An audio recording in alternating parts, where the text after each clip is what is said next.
La nube. Ahí estamos grabando ya. Vamos, buenas tardes, buenas noches, que Dios les bendiga. Saludamos a todos los que nos ven a través de las distintas redes sociales y damos gracias a Dios por la misericordia que tiene con nosotros. Estamos pues grabando hoy un curso de liturgia, ya hemos avanzado en algunos temas, seguiremos avanzando en otros más y estamos haciendo esta grabación para que quien pueda compartirla, quien tenga dudas, pues pueda encontrar la información que necesita para conocer un poquito más de la misericordia de Dios a través de la Sagrada Liturgia. Vamos a iniciar nuestra clase diciendo en el nombre del Padre, del Hijo, del Espíritu Santo. Amén. Tu gracia, Señor, inspire nuestras obras, las alimente y las sostenga para que todas nuestras obras, Señor, te tengan a ti como a su fuente y a ti tiendan como a su fin. Te bendecimos, te alabamos, te glorificamos, Señor, y te pedimos por todos los hogares aquí representados. Bendícelos, Señor, santifícalos, ayúdales siempre para que puedan salir adelante. Ayúdanos, Señor, provéenos lo necesario, provéenos todo lo indispensable, pero sobre todo tu presencia viva y real en el Santísimo Sacramento del altar. Te pedimos, Señor, que nos sigas bendiciendo a todos y cada uno por nombre, a las familias que representamos. Te pedimos también, Señor, por nuestra humanidad, para que a través de tu misericordia podamos encontrar soluciones, podamos seguir caminando y avanzando, principalmente en este tiempo sinodal que nuestra iglesia nos presenta como un caminar juntos como iglesia, buscando soluciones, buscando realidades que nos ayuden a ser cada día más y mejor. Bendícenos, Señor, bendícenos con todas tus gracias, con tu Espíritu Santo, para que podamos siempre glorificar al Padre, al Hijo y al Espíritu Santo. Mamá María, no te canses de interceder por todos y cada uno de nosotros, para que podamos glorificar a tu Hijo y saber hacer siempre lo que Él nos dice. Amén. Amén. En el nombre del Padre, del Hijo, del Espíritu Santo. Amén. Muy bien, estamos en el folleto de liturgia, el curso de liturgia. Vamos a ponerlo ahí para que lo puedan ver, para que quede ahí. Y estamos en la página 28, si no estoy mal, ¿verdad? Porque el mío está un poquito atrasado en las hojas. Sí, es el 28. Punto 2.2, el ciclo de la Pascua. ¿Lo tenemos ya por ahí? El ciclo de la Pascua. Tenemos el primer inciso que nos habla del misterio pascual. ¿Qué significa la Pascua? ¿Saben ustedes qué significa la palabra Pascua?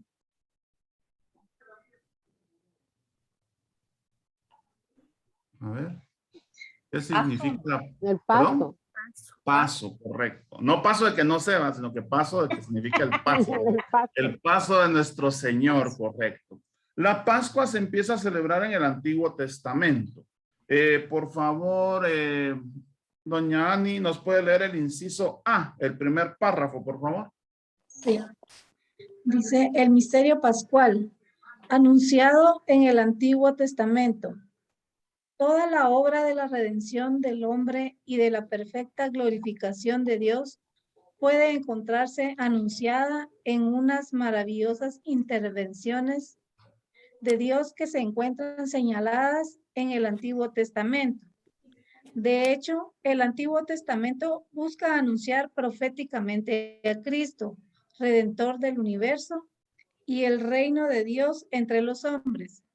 De manera especial son importantes los acontecimientos que sucedieron en tiempo de Moisés y que no son otra cosa que las intervenciones de Dios para devolver a su pueblo la libertad.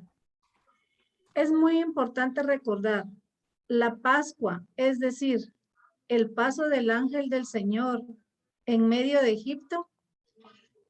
Leer Éxodo capítulo 12, versículo 3. Y luego el paso del Mar Rojo a través de las aguas del Mar Rojo y bajo la guía de Moisés. Los israelitas que han sido oprimidos en Egipto pasan por en medio del mar de dificultades desde la esclavitud a la libertad, transformándose estos judíos liberados de la esclavitud en el pueblo de Dios, justamente al recibir la ley en el monte Sinaí. Muy bien, como hemos visto también, les he platicado, en la mayoría de los cursos estamos viviendo lo que se conoce como animación bíblica pastoral. La animación bíblica pastoral nos pide de verdad que busquemos los textos bíblicos. Entonces, Éxodo 12:3. Pues procuremos cuando veamos que aparece una cita bíblica, tratar de tenerla ya por ahí a la mano. Yo ahorita ya tengo aquí Éxodo 12:3 y Éxodo 12:3 nos dice, hablen a la comunidad de Israel y díganle, el día 10º de este mes, tome cada uno un cordero por familia, un cordero por casa. Pero si la familia es demasiado pequeña para consumir el cordero, se pondrán de acuerdo con el vecino más cercano según el número de personas y conforme a lo que cada cual pueda comer. El texto de Éxodo 12 nos habla del cordero pascual. Recordemos, es la 10ª plaga, la última plaga, y la última plaga pues anuncia que va a ser la muerte de los primogénitos.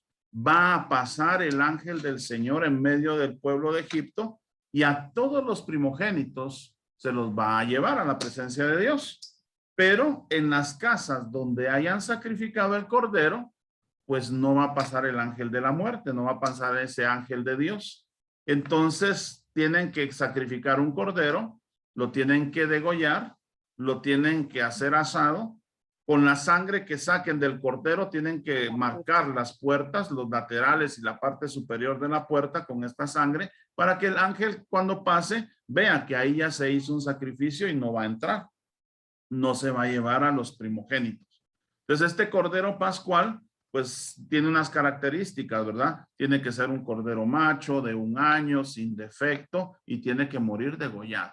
Entonces este cordero pascual prefigura a nuestro Señor Jesucristo. Porque nuestro Señor Jesucristo es varón, maduro, porque tiene 1 año el cordero, y con Jesucristo vemos que la edad 30 años era una edad donde se consideraba la persona madura, ya con todo en su vida hecho por él mismo, ¿verdad? Ya sin depender de nadie. Es sin defecto, y recordemos que nuestro Señor Jesucristo pues es sin pecado. Y Jesús en la cruz prácticamente muere degollado, desangrado. ¿Por qué? Porque su sangre escurre por las distintas heridas que le hacen. Entonces, este Cordero Pascual va a ser el memorial propio del pueblo de Israel. Memorial, ¿qué quiere decir? Un acto o un hecho que se realiza pues cada cierto tiempo, cada cierta fecha especial donde se vive un sacrificio o una realidad importante para un pueblo. Entonces, este memorial judío va a ser donde nazca el memorial cristiano. En esta Pascua judía, Jesús es judío, vive la Pascua como judío que es, en este memorial judío va a nacer nuestra Eucaristía. En este memorial hay copa de vino, hay cordero, hay pan, hay hierbas amargas, incluso hasta tienen un postre, que es un postre que se hace de varias frutas deshidratadas y tiene un color rojizo y se hace como en cuadritos. Y esos cuadritos pues representan los ladrillos que el pueblo de Israel tuvo que hacer mientras estuvo en ese momento de esclavitud. Entonces la cena pascual es un recuerdo de la esclavitud, pero sobre todo de la libertad que Dios les va a dar. Por eso vamos a ver aquí, lo dice muy bien, desde la esclavitud a la libertad, transformándose estos judíos liberados de la esclavitud en el pueblo de Dios, justamente al recibir la ley en el monte Sinaí. Siguiente parrafito, por favor, Pati, si me hace favor. Estamos en la página 29, si no estoy mal. ¿Cuál de las dos, Pati? Pati Ávila, porque ya lo tiene ahí en la mano. Y Pati Gallardo despuesito. Muy bien. Está silenciada, Pati.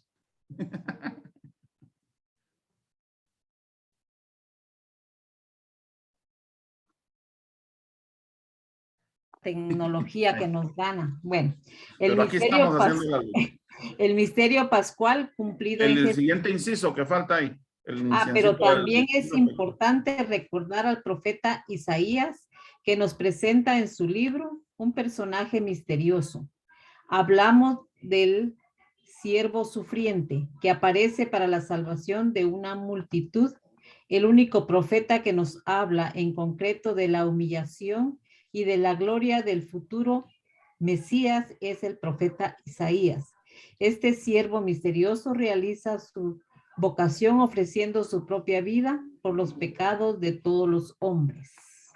Entonces vamos a encontrar, por ejemplo, en el profeta Isaías, pues el anuncio del siervo de Dios que van a nacer de una mujer virgen, nos dice, la Alma, una mujer joven, es una mujer fértil, que va a concebir a un niño y le pondrá por nombre Emanuel, ¿verdad? Entonces, ¿qué significa el nombre Emanuel? ¿Se recuerdan? Dios con nosotros. Dios con nosotros. Entonces, ¿por qué se llama Jesús entonces Jesús? Dicen que le van a poner Emanuel. Porque siempre estará con nosotros. Ajá, porque Jesús tiene una cualidad. Es el verdadero Dios, verdadero hombre, que va a estar con nosotros y va a estar siempre. ¿Por qué? Porque incluso no solo se encarna y se hace igual a nosotros, sino que también permanece con nosotros en el Santísimo Sacramento del altar hasta el final de los tiempos. Ahora el inciso B, por favor, Pati. No sé si tienen alguna pregunta de este inciso A.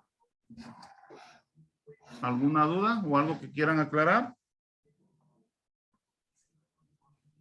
No. Bueno, sigamos pues, por favor, Pati, disculpe. Pati Ávila. El inciso B. El misterio pascual cumplido en Jesús. El deseo de Dios de salvar al hombre que se ha alejado tantas veces de él se cumple en Jesús, especialmente por medio del misterio pascual, de su santa pasión, muerte y resurrección, así como por su gloriosa ascensión.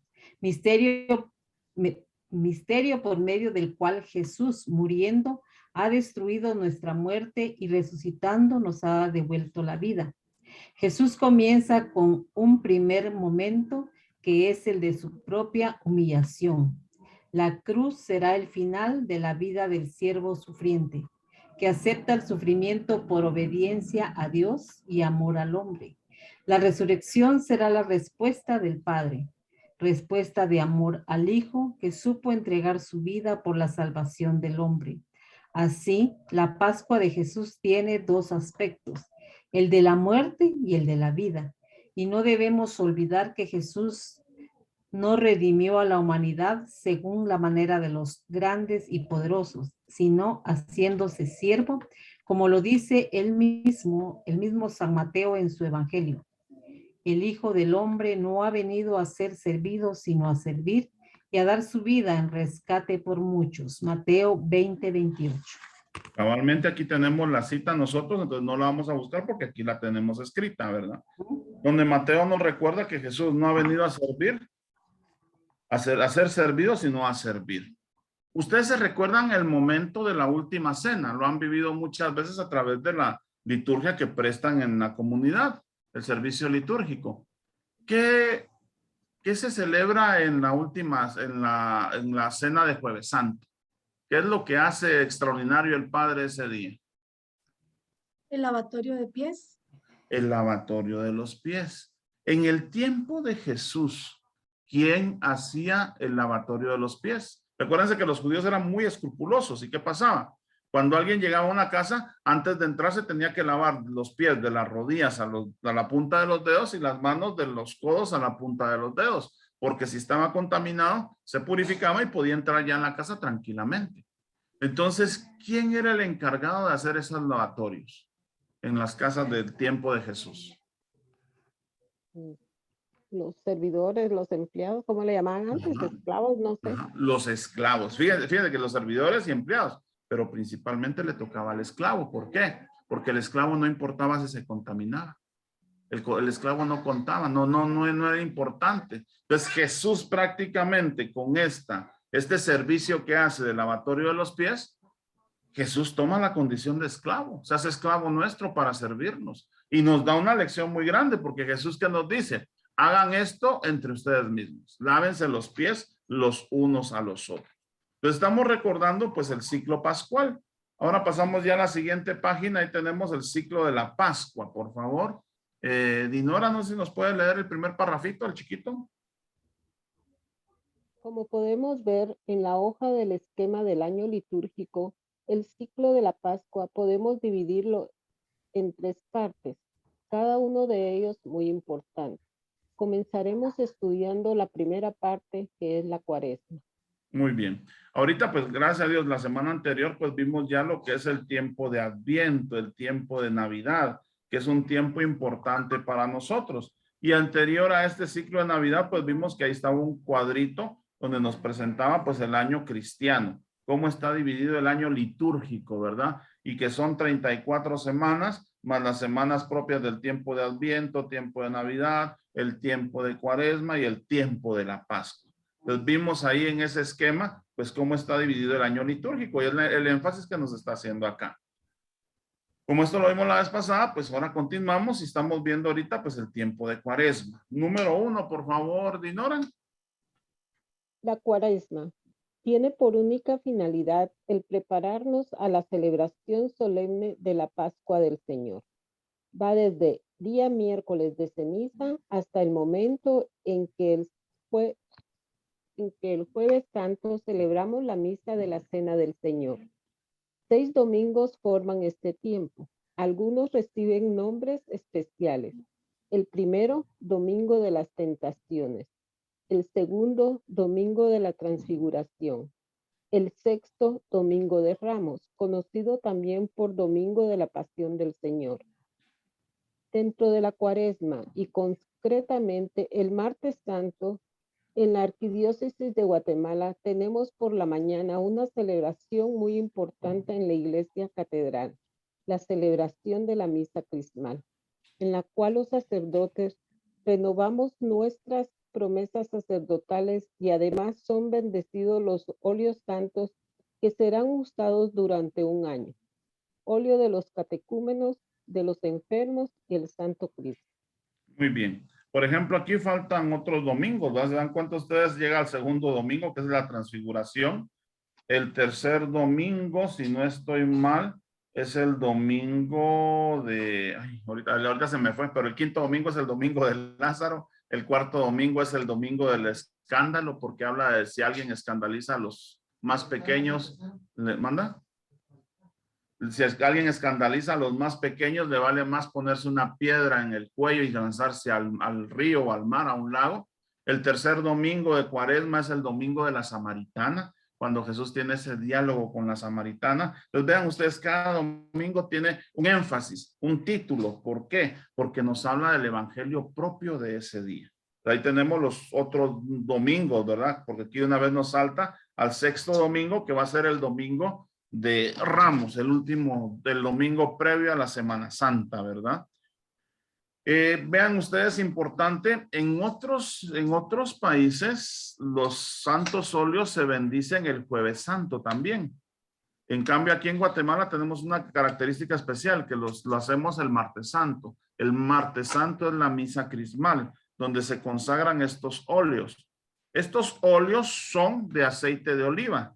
Aceite de oliva extra virgen que se bendice y se consagra. Solo el Santo Crisma es aceite de oliva con un bálsamo. Le ponen un bálsamo para que agarre otro color y otro olor. Pero también es consagrado para que ser usado para consagrar, ¿verdad? Recordemos que el Santo Crisma nos habla de consagración. ¿En qué momento usamos el Santo Crisma en la iglesia? ¿En qué sacramentos? El bautismo y de la confirmación. Bautismo, confirmación y en el orden sacerdotal también, fíjense. Porque en el orden sacerdotal, ¿qué es lo que hace el obispo? Pone Santo Crisma en las manos del sacerdote y consagra sus manos para que puedan consagrar. Incluso entre los ritos que hay en el sacramento del orden sacerdotal, hay un besamano, donde la gente pasa pues venerando las manos del joven sacerdote que se acaba de consagrar como tal. ¿Por qué? Porque son manos que se han consagrado para que consagren el cuerpo y la sangre de Cristo. Entonces, importante los óleos. Los óleos tienen una vigencia también. ¿Qué puedo hacer yo en la iglesia cuando pasa un año y no se acabaron los óleos? ¿Qué puedo hacer con estos óleos? Fíjense que cada año, Martes Santo, los sacerdotes compran los 3 frasquitos y los llevan a la parroquia o a las capillas y ahí se quedan a veces guardados y muchas veces pues no se acaban. Entonces, ¿qué podemos hacer si no se han acabado y ya vienen los 3 frasquitos nuevos? Fíjense que se guardan y para cuando es el miércoles de ceniza, previo al miércoles de ceniza, se usan para quemar los ramos. Se quema este óleo con los ramos para hacer la ceniza para el miércoles de ceniza. ¿Por qué? Porque no se pueden quedar guardados mucho tiempo, no se pueden tener en cualquier otro lado, no se pueden usar en otra cosa, sino que se tienen que quemar porque están consagrados. Y si ya no se van a usar, pues con mayor razón tienen que ser destruidos de esta manera. Recordemos que todo lo que es consagrado a Dios, cuando ya no se va a usar, se tiene que quemar. ¿Alguna pregunta por acá? Vamos Hoy bien. no quieren preguntar. Como las estamos grabando, ¿verdad? Siguiente parrafito, por favor. Tania, si me hace favor.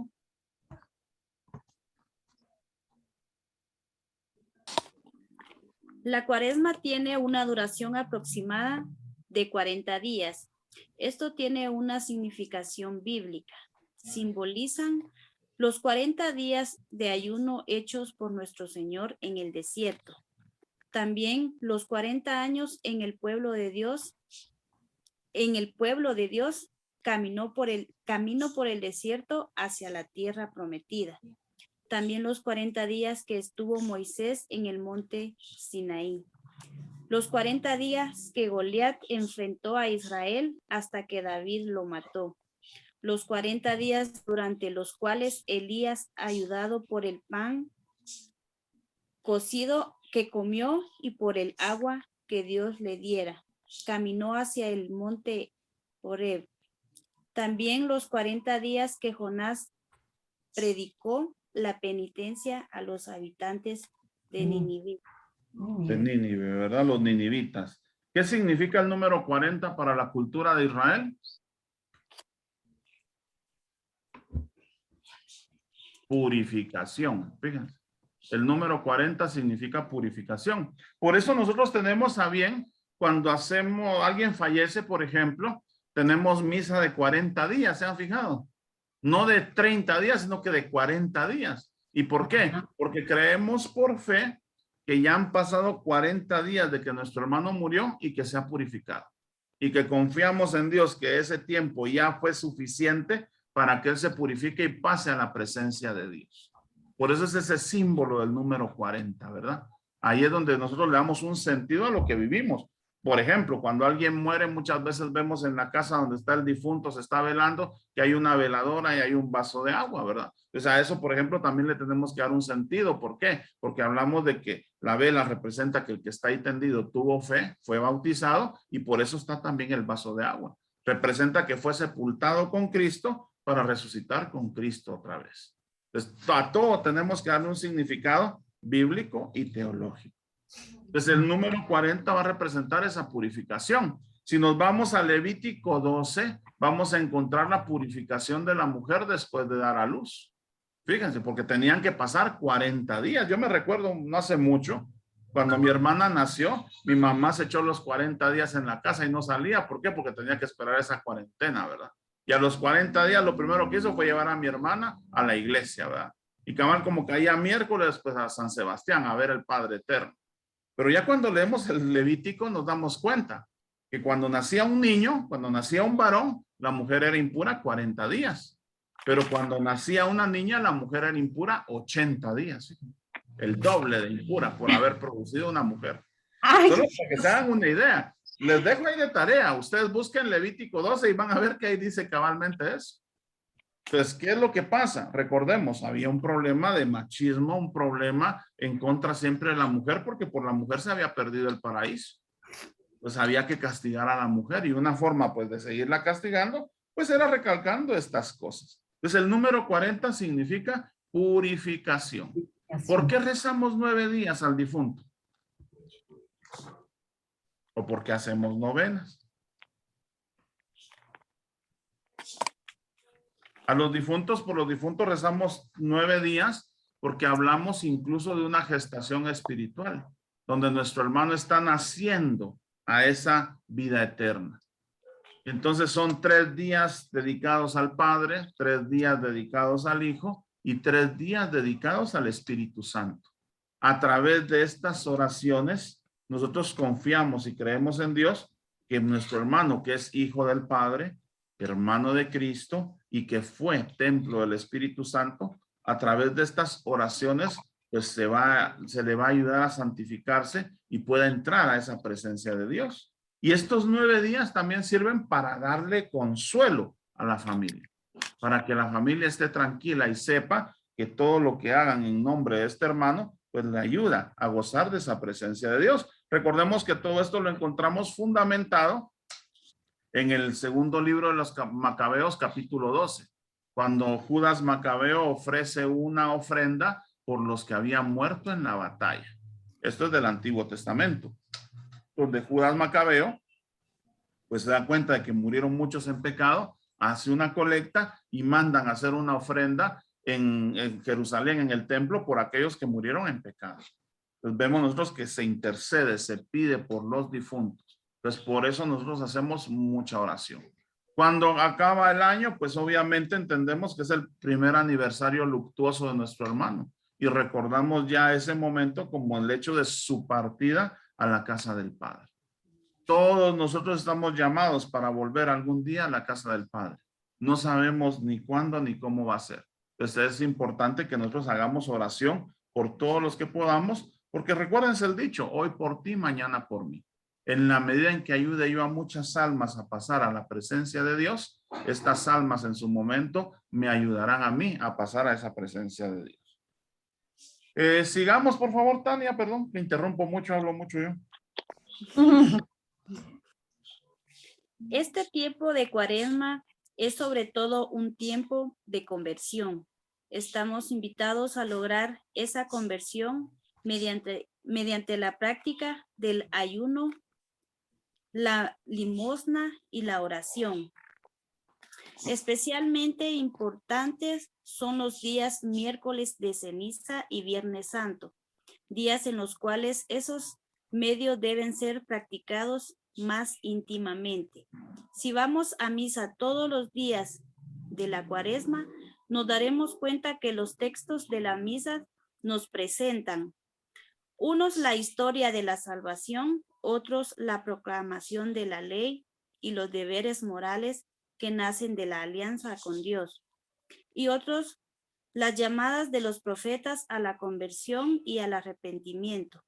Otro aspecto que no debemos perder de vista es lo que se llama el carácter bautismal de la Cuaresma.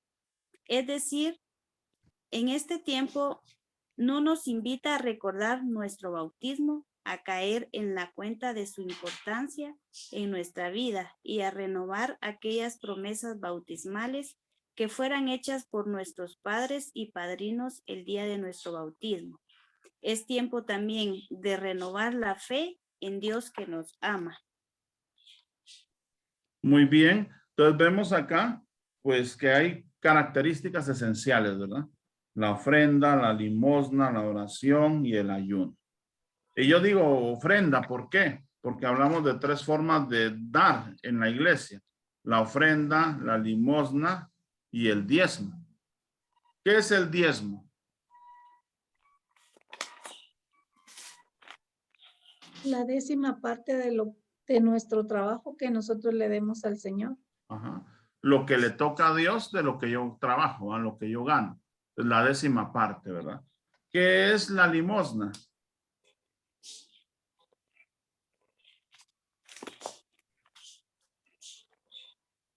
Muchas veces la limosna se considera lo que nos sobra, el poquito que tengo ahí. A fin de mes, ¿cuánto les sobra a ustedes del gasto del mes? Nada. Ustedes son santas y milagrosas. Ustedes hacen milagros. Ustedes sacan dinero de donde no hay. Hacen registro de suéteres, bolsas y todo. Y gloria a Dios, encontré un billetillo de 20. Otros 4 días de pan hay aquí.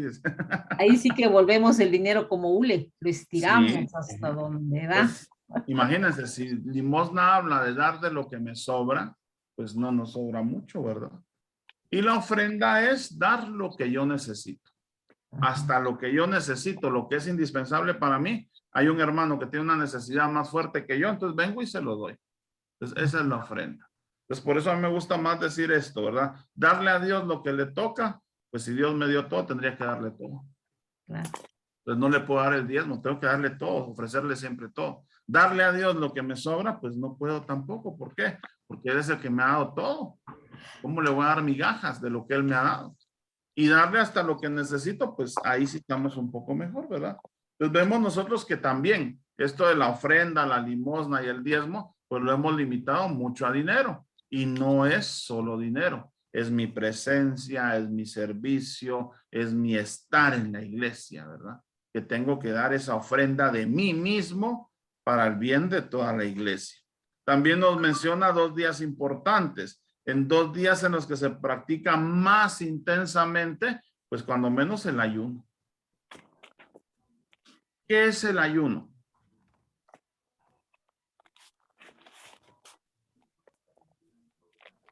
A ver, ¿qué es el ayuno? Es ofrecer lo que un día según nos decía el padre la vez pasada, puede ser el ayuno en diferentes formas, ¿verdad? El ayuno de alimento y el ayuno de lo que más nos cueste dejar. Ese es lo más difícil y que nos demos más a los locos. Un sacrificio. Es un Es un sacrificio también, ¿verdad? También es el acto de abstenernos de hacer algo. Ajá, de abstenernos de hacer algo, de comer algo o de poseer algo también, ¿verdad? Que por ejemplo, yo siento que hoy lo mejor sería que hiciéramos ayuno de esto, ¿no? Si hiciéramos ayuno de esto, creo que sí sería más sincero nuestro ayuno, porque a veces hasta fácil es quitarse uno la comida de la boca, ¿verdad? Voy corriendo, no tengo tiempo, me aguanto y no como, pues ya le ofrecí al Señor mi ayuno. Pero no es eso, ¿verdad?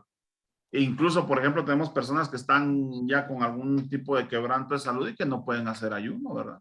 Pues tengo que tener cuidado también con eso. La iglesia, que es madre y maestra, nos dice pues que las personas a cierta edad pues ya están exentas del ayuno también. O las personas que tienen algún tipo de problema de salud, quebranto de salud, pues también ya están exentos del ayuno. Entonces vemos nosotros que este tiempo va a ser de bastante fuerza, de bastante oración. Recordemos aquí lo que nos dice, en este tiempo se nos invita a recordar nuestro bautismo, a caer en la cuenta de la importancia, y por eso vamos a hablar de renovar nuestras promesas bautismales. Así como Cristo fue bautizado en el Jordán, pues nosotros también estamos llamados a renovar esas promesas bautismales. Es un tiempo de gracia, es un tiempo de oración, de bastante oración, donde tenemos pues que hacer todo lo que podamos pues para alcanzar la misericordia y la gracia de Dios. ¿Preguntas acá de esta número 1? Pasamos ahora al triduo pascual. Por favor, Pati Gallardo. Garrido.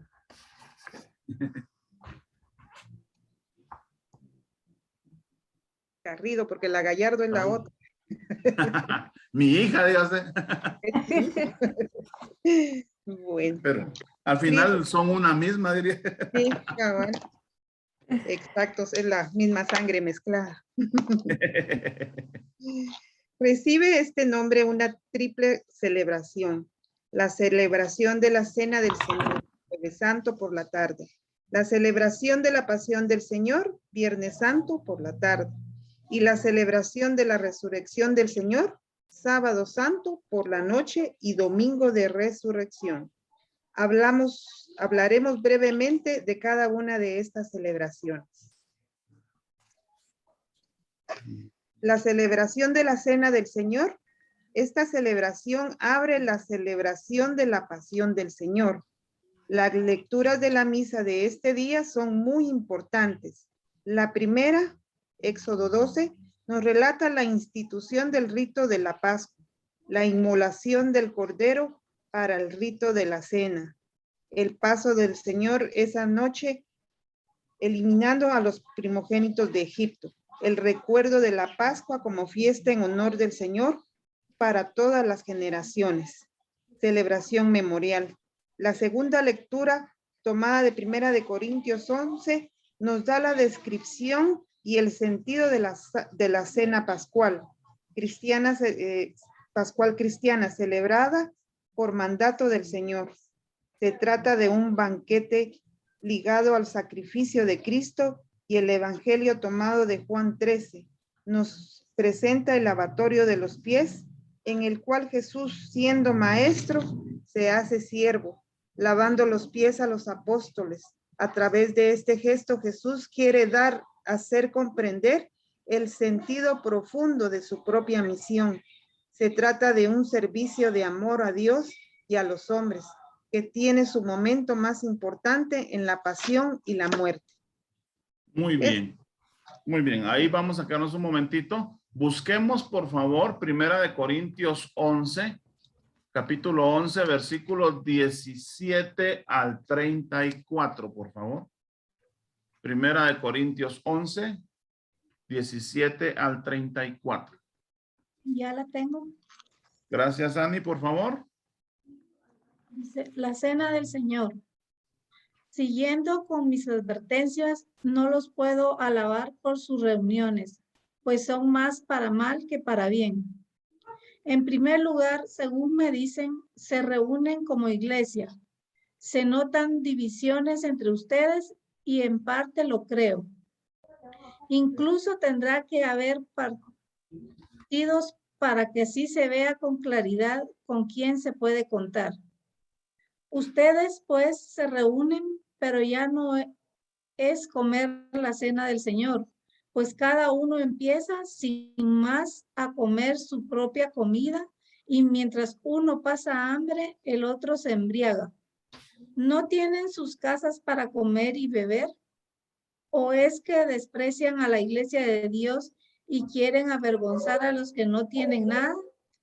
¿Qué les diré? ¿Tendré que aprobarlos? En esto no. Yo he recibido del Señor lo que a mi vez les he transmitido. El Señor Jesús, la noche en que fue entregado, tomó pan y después de dar gracias lo partió diciendo: esto es mi cuerpo que es entregado por ustedes. Hagan eso en memoria mía. De igual manera, tomando la copa, después de haber cenado, dijo: esta copa es la nueva alianza en mi sangre. Todas las veces que la beban, háganlo en memoria mía. Fíjense bien, cada vez que comen de este pan y beben de esta copa, está proclamando la muerte del Señor hasta que venga. Por tanto, el que come el pan o bebe la copa del Señor indignamente, peca contra el cuerpo y la sangre del Señor. Cada uno, pues, examine su conciencia y luego podrá comer el pan y beber de la copa. El que come y bebe indignamente, come y bebe su propia condenación por no reconocer el cuerpo. Y por esta razón, varios de ustedes están enfermos y débiles y algunos han muerto. Si nos examináramos a nosotros mismos, no seríamos juzgados. Pero si el Señor nos juzga, nos corrige para que no seamos condenados con este mundo. En resumen, hermanos, cuando se reúnan para la cena, espérense unos a otros. Y si alguien tiene hambre, que coma en su casa. Pero no se reúnan para ponerse en mala situación. Lo demás ya lo dispondré cuando vaya. Palabra de Dios. Te alabamos, Señor. Alabamos, Muy bien, gracias. ¿Qué nos llama la atención de este texto? A ver, aquí hay bastante información.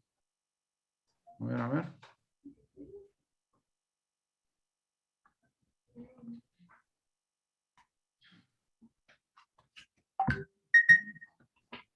Que debemos recibir al Señor ahí sí que en la Eucaristía, ahí sí que en gracia, ¿verdad? Porque si no, como dice aquí, comemos nuestra propia condenación, ¿verdad? Ajá, correcto, muy bien.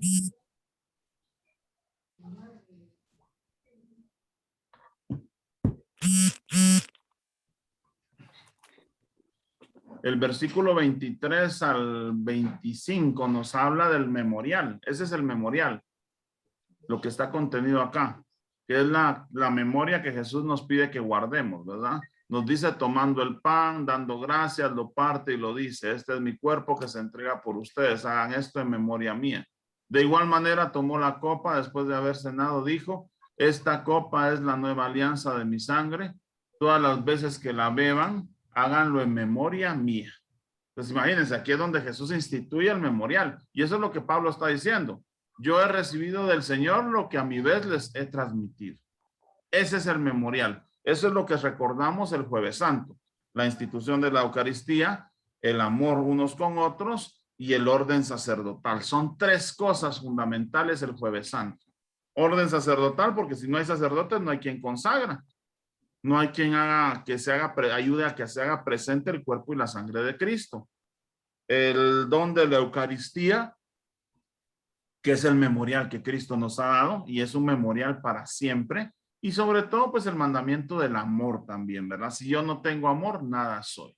Pues Jesús aquí, pues San Pablo aquí nos dice de esta realidad y nos habla pues de muchas cosas más. Recuerden ustedes qué pasaba. Aquí ya había sido la cena de Jesús, ya habían pasado algunos años, ya había comunidades que se reunían para vivir y partir el pan, compartir la cena de Jesús. Pero ¿qué pasaba? Había algunos que llegaban sin comer y ¿qué hacían? Pues se comían todo lo que podían. Habían otros que llegaban y sabían dónde estaban los panitos con pollo y se iban para ese lado para no comerse los panitos con frijol. Habían otros que llegaban y como había vino, se echaban las copitas de vino y se ponían a matraca y empezaban a hacer escándalos, ¿verdad? Entonces San Pablo por eso está llamando aquí también la atención. Son cosas que ahora no se viven, pero como nos dice aquí en el versículo 33, en resumen, hermanos, cuando se reúnan para la cena, espérense unos a otros. ¿Y qué querrá decir esto? Que prácticamente le demos espacio a todos para que todos participemos de lo mismo. Por eso nos pide que también en la Eucaristía, pues vivamos nosotros la Eucaristía, pues con el tiempo que es. No que lleguemos a última hora, no que lleguemos a media misa, o como tenemos la costumbre aquí en Guatemala de decir, ahí vamos a llegar aunque sea la colita de la misa para que nos dejen entrar a la fiesta. Pues, y llegamos a la bendición, va para alcanzar aunque sea la bendición. Entonces todo eso tenemos que evitarlo. Entonces aquí vemos nosotros pues en esto que nos presenta San Pablo en la primera carta a los Corintios, pues nos habla de lo que era la Eucaristía para las primeras comunidades. Y cómo nosotros esta Eucaristía pues la tenemos que seguir viviendo de esta manera, de una forma más fuerte. Como nos dice, pues, por ejemplo, el Evangelio de San Juan nos va a hablar pues también del lavatorio de los pies de Jesús, porque es el servicio del amor lo que nos está recordando este día. El siguiente parrafito, por favor. Eliminar. La mesa también tiene mucha basura. Basura eliminada. Terminé. Esta noche la iglesia recuerda tres aspectos muy importantes: la institución de la Eucaristía, del sacerdocio y del mandamiento del amor. La práctica del mandamiento del amor, conocido también como mandamiento de la caridad fraterna, es el verdadero signo de la Pascua de Jesús. Esa caridad debe hacerse vida en nuestra vida. No podemos nosotros pretender amar a Dios si no amamos también a nuestros hermanos. Por último, ese día se adora a la Eucaristía en el momento eucarístico. Jesús permanece presente en medio de los hombres para seguirnos animando con una vida cada vez más comprometida y entregada por los demás. Muy bien. Entonces aquí tenemos pues los momentos principales, el porqué del Jueves Santo, y nos habla, por ejemplo, de adorar la Eucaristía en el monumento eucarístico. ¿Cómo tiene que estar el Santísimo ese día en el monumento?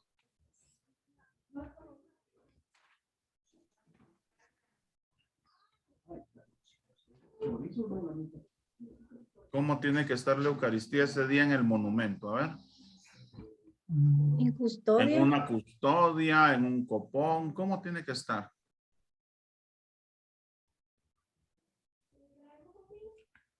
En el copón. En el copón, ¿verdad? ¿Por qué? No puede ponerse en la custodia porque Jesús aún no ha manifestado su gloria. Pues fíjense, eso tenemos que tener mucho cuidado. Nosotros que nos toca servir en el altar o servir en la liturgia de la comunidad. ¿Por qué? Porque en algún momento no va a poder llegar el sacerdote y nos va a tocar hacer pues todo este rito del Jueves Santo también. Y nos va a tocar pues hacer la exposición en el monumento. Y incluso pues hay algunas personas que han venido y lo han expuesto a Jesús en la custodia. pero no se puede exponer glorioso todavía, sino que hay que exponerlo de una forma humilde, en el copón, cubierto incluso con un corporal. ¿Por qué? Porque Jesús aún no ha manifestado su gloria. Jesús está en esta dimensión y Jesús está sufriendo.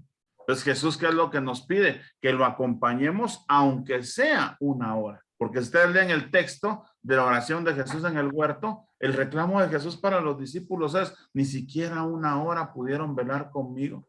Entonces el llamado de Jesús el Jueves Santo es que cuando menos una hora permanezcamos con él ahí en el sagrario. En este tiempo de COVID-19, pues nos tocó de una forma muy distinta vivir estos tiempos, estos momentos litúrgicos, y pues tuvimos que hacerlo desde nuestra casa.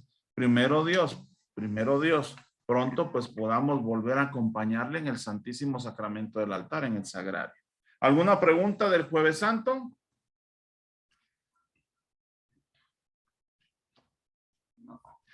Muy bien, pasamos al número 2. Por favor, Brenda, ¿nos puede leer?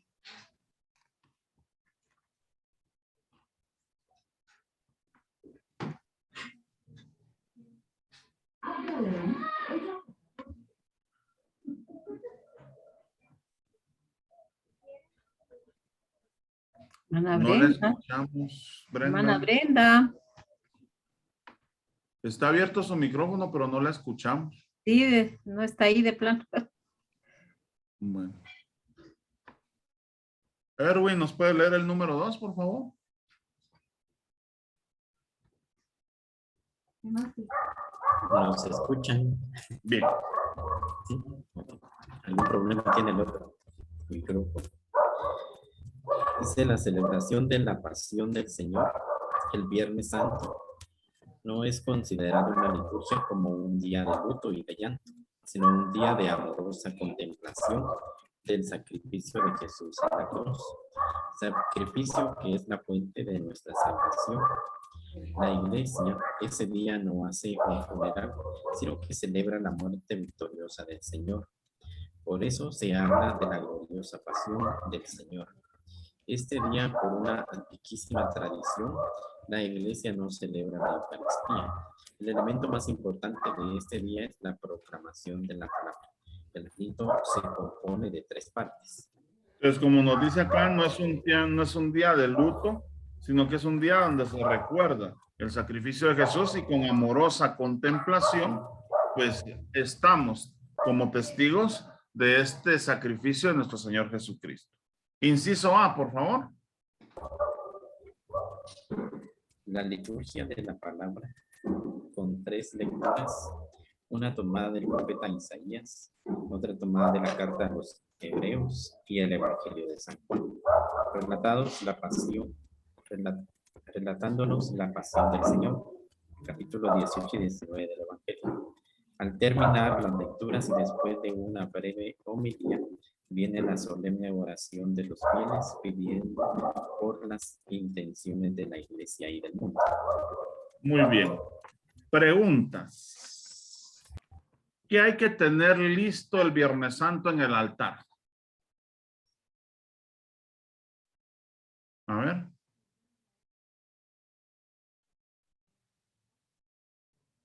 ¿Cómo tiene que estar el altar el Viernes Santo? Desnudo, ¿verdad? Sin nada. Ni flores, ni velas, ni nada. Enfrente del altar hay que tener una alfombra.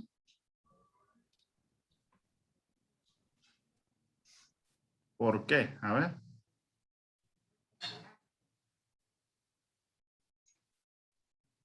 No la escuchamos, Dinora, perdón. La tecnología nos traiciona.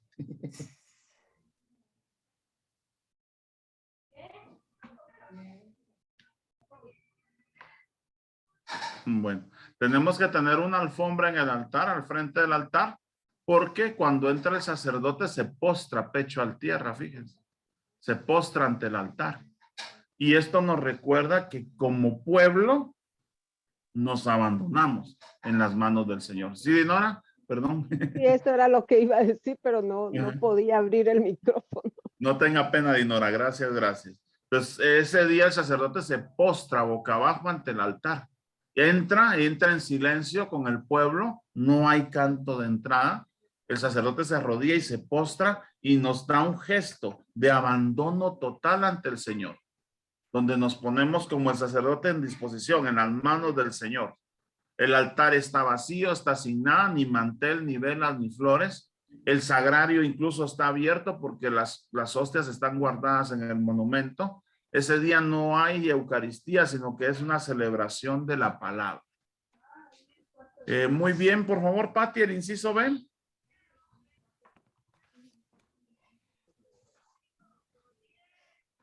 ¿Yo o quién? Metí la pata porque no, ahora ya dijo yo. Bueno. La que Inciso diga B. yo primero. La adoración de la cruz, Ajá. como la liturgia de hoy se fija en el sacrificio de Jesús en la cruz, esta parte es muy llamativa. La cruz viene presentada para ser adorada, pero no ella en sí misma, sino como signo del amor de Dios que no duda en entregar a su Hijo por nuestra salvación. El acto con el cual Cristo se da al Padre y a los hombres sobre la cruz es el signo máximo del amor.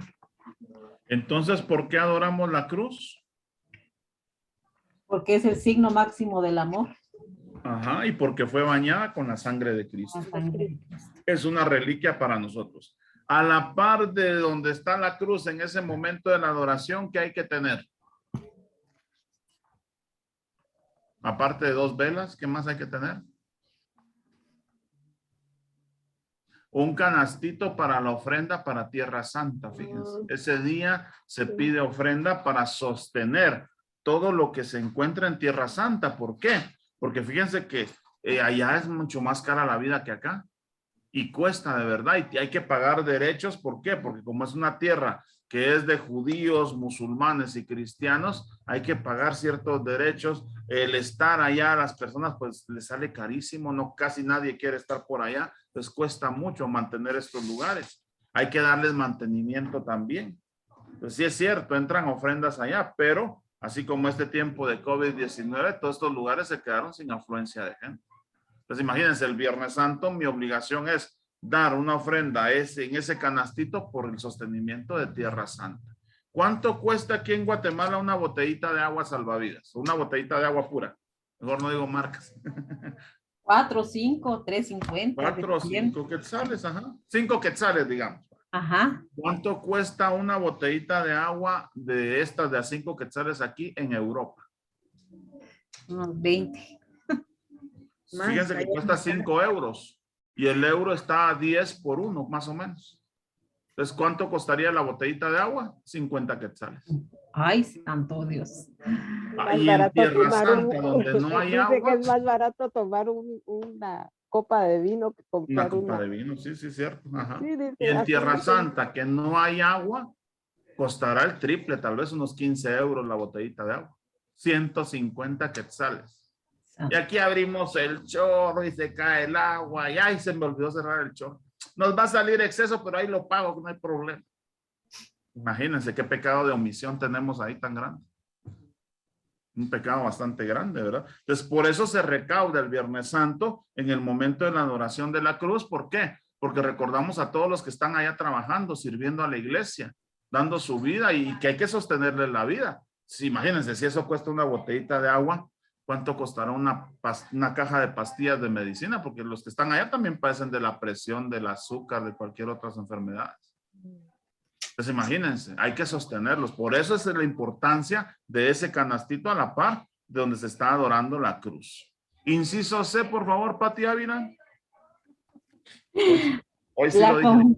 La comunión. Toda comunión es siempre comunión con Jesús que se ofrece por nosotros en sacrificio al Padre. Por ello es que esta liturgia tiene como un tercer momento, la comunión. Todo este momento termina con una oración y con la bendición sobre el pueblo. El sacerdote, extendiendo las manos, dice, descienda, Señor, tu bendición sobre este pueblo que ha conmemorado la muerte de tu Hijo en la esperanza de resucitar con él. Baje tu perdón y la consolación, crezca en la fe y se refuerce en la certeza de la redención eterna. Y como signo exterior de participación en el sacrificio de Cristo, el Viernes Santo es día de ayuno y abstinencia. Esta tradición es antiquísima y fue en un principio muy exigente. Recuérdense que el Viernes Santo, ¿qué pasaba? El Viernes Santo, pues no se podía uno bañar, no podía uno correr, no podía poner uno música, no se comía carne, ¿verdad? Entonces era un día, pues, de bastante oración y ayuno. Ahora, ¿cómo es nuestro ayuno el Viernes Santo? Hago mi pescado forrado, le hago su salsita, envuelvo unos mis 3 molotillos de jote y una mi chintal, un buen chirmolito, arroz y un mi platito de curtido, ¿verdad? Y Ay, ahí ya nos dio hambre, hermano, y mi hombre. tamalito de viaje ahí con quesito, Ay, Jesús. ¿verdad? Que sientan hasta el olor y les dé hambre ahorita, miren. Pues imagínense, ¿cómo es mi ayuno el Viernes Santo? De comer, ¿verdad? De comer. De comer. Pues ahí donde vemos nosotros que nos hemos relajado bastante. A mí me causaba gracia en las procesiones porque incluso en las procesiones a veces iba una carreta de tacos, de esas grandototas, y la iban pasando entre las alfombras y la iban cruzando. En unos ratos iba de frente, en otros así zigzagueando entre las alfombras, pero la gente pues paraba la carreta y se compraba sus tacos. Y comiendo de su taco, viendo a Jesús bien fregado y cargando la cruz o crucificado o en el sepulcro, ¿verdad? Comiéndome mis granizadas, mis helados, tomándome una mi piña loca también, ¿verdad? Porque también piñas locas venden esos días ahora también, ¿verdad? Porque ahí ponen los puestos con guarito. Entonces, al final, ¿qué estamos haciendo? Diciéndole a Jesús, pues, vos te fregaste porque quisiste. Eso no te lo pedimos. Entonces, imagínense. Ya me hizo tener remordimiento. ¿Mande? Ya Perdón, me hizo Dinora. tener remordimiento. Pues qué bueno, qué bueno, qué bueno. Qué bueno que causemos ese efecto, ¿eh? Sí, porque fíjense que de verdad, ya cuando lo miramos, ¿a qué horas empiezan las fiestas en los puertos? A las 3 de la tarde. Fíjense, esa es una falta grande de respeto. ¿Por qué? Porque todo el mundo en calzoneta, bailando, chupando, brincando y haciendo tantas cosas que nos hacen ver, pues, que tu sacrificio, Jesús, no me importa, ¿verdad? Eso es lo que decimos con esas acciones. Entonces, imagínense cuánto de verdad hemos perdido, nos hemos relajado. Yo me recuerdo muy bien que mi familia pues no era muy de iglesia, les comparto, y un Viernes Santo cabalmente estábamos en un pollo campero, imagínense. Yo estaba chiquito, tendría como unos 9 o 10 años, pero sí recuerdo bien que eran las 3 de la tarde, ese Viernes Santo, nosotros en pollo campero, se apagó el radio y empezó a sonar una marcha fúnebre. Fue bonito pues, ¿por qué? Porque es cierto, ustedes están aquí comiéndose su pollo y qué nos importa si son católicos o de otra religión, pero nosotros como cristianos dijeron en ese momento los del pollo campero, pues somos católicos y ponemos una marcha fúnebre.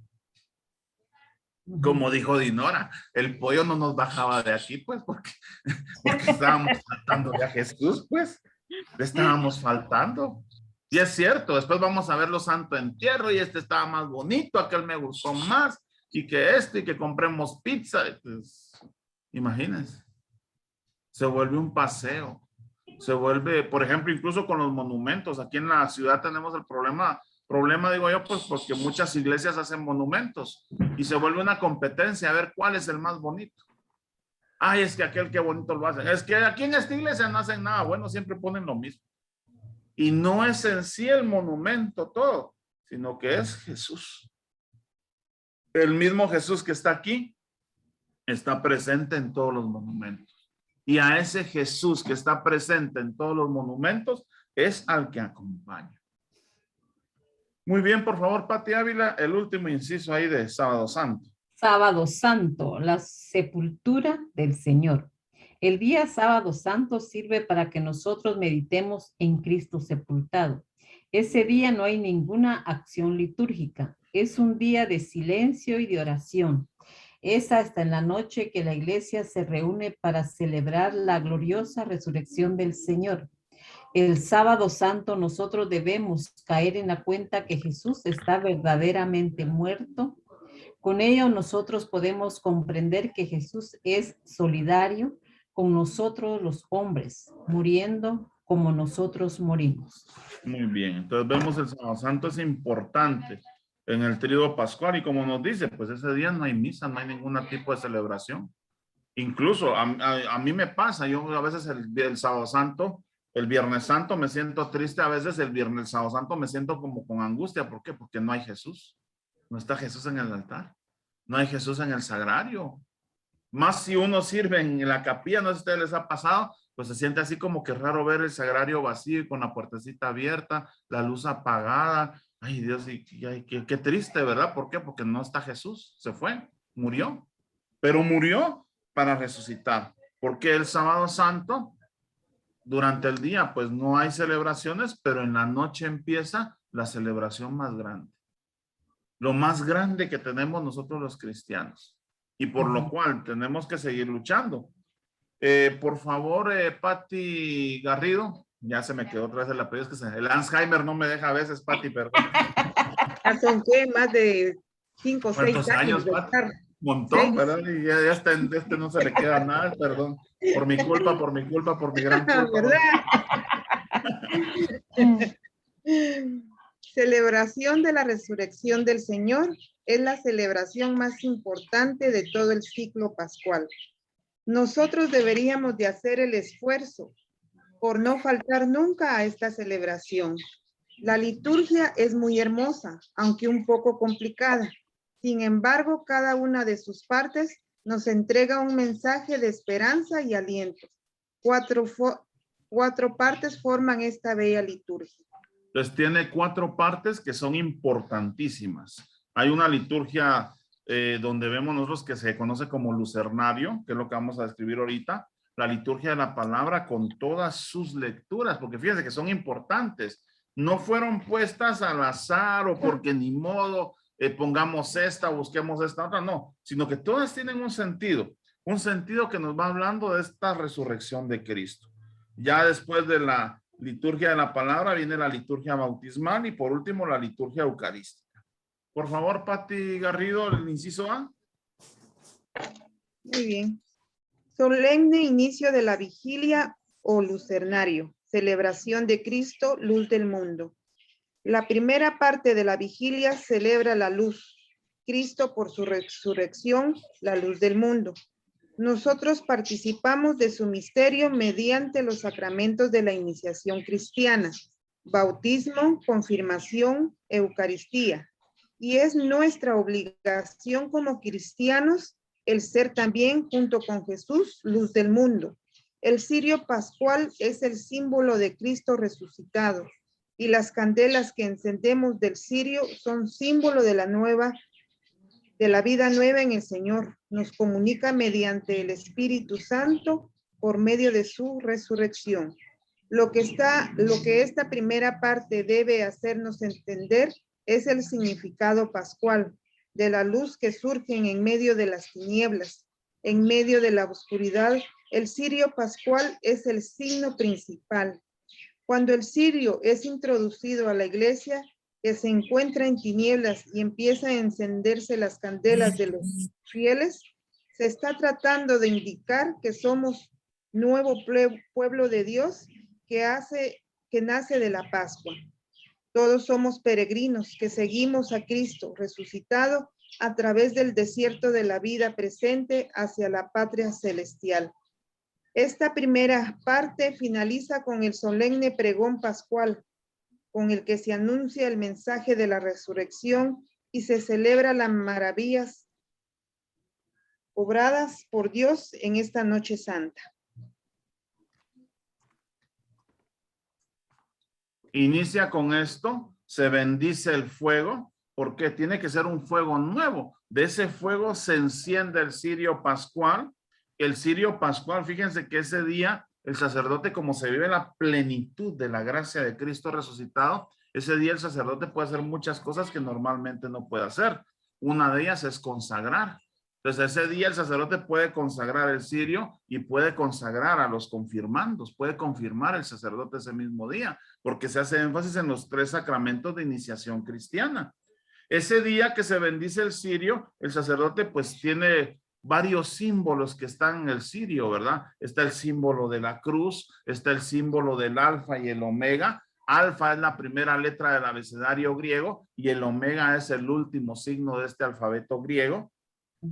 El sacerdote pues va marcando el cirio, tiene los días, el número del año también. El sacerdote hace esta oración: Cristo, principio y fin, alfa y omega, a él sea la gloria y el honor por los siglos de los siglos. Entonces ese gesto como de cruz. Se inserta en el cirio unos clavos con cera e incienso, que hablan prácticamente de esa consagración a Dios y cómo nos consagramos a esas llagas de Cristo, las llagas de las manos, de los pies y del costado. Entonces vemos nosotros pues estos clavos que nos recuerdan esa consagración a estas llagas, a esta gracia de Cristo Jesús. El cirio es de cera blanca porque nos habla de esa gloria y esa resurrección. En ese momento en que se consagra el cirio ya no es el cirio es Jesús. Fíjense. Por eso el cirio tiene que tener un trato muy especial, tiene que tener un lugar privilegiado en el altar. El cirio tiene que ser tratado como tal porque está consagrado. Si ya no se consume el cirio, pues hay que quemarlo también, ¿verdad? Entonces, ¿qué es lo que pasa? En muchas capillas se usa el cirio y al final, pues como no se quemó todo, pues para jateado ahí bajo las gradas del altar o en cualquier otro lugar. Entonces, no se puede hacer eso. Incluso lo que estamos hablando ahora en iglesia, como está muy de moda el reciclar, pues cambiarle los años, ¿va? Y poner pues los años que son este año para que el cirio se pueda seguir usando. ¿Por qué? Porque es un símbolo que nos habla de nuestro cristianismo, nos habla de la presencia de Cristo. ¿Qué es lo que pasa? Pues el cirio entra con la iglesia con las luces apagadas y ya cuando el cirio está al frente, se empiezan a encender todas las velas del cirio pascual. ¿Por qué? Porque todas esas velas representan nuestra fe. La fe de la iglesia que ilumina todo. Recordemos que la misma palabra nos dice, no se pone una vela bajo la mesa, sino que se pone encima para que ilumine a todos. Entonces la palabra de Dios en este día pues nos va a hablar de ser luz, ser sal y luz. También hay algo importante este día, que es el pregón pascual, que es uno de los himnos antiguos que nos cuenta pues este momento de la resurrección de Cristo. Incluso el pregón pascual tiene una parte que a mí como me gusta porque dice, oh feliz culpa que mereció tan grande Redentor.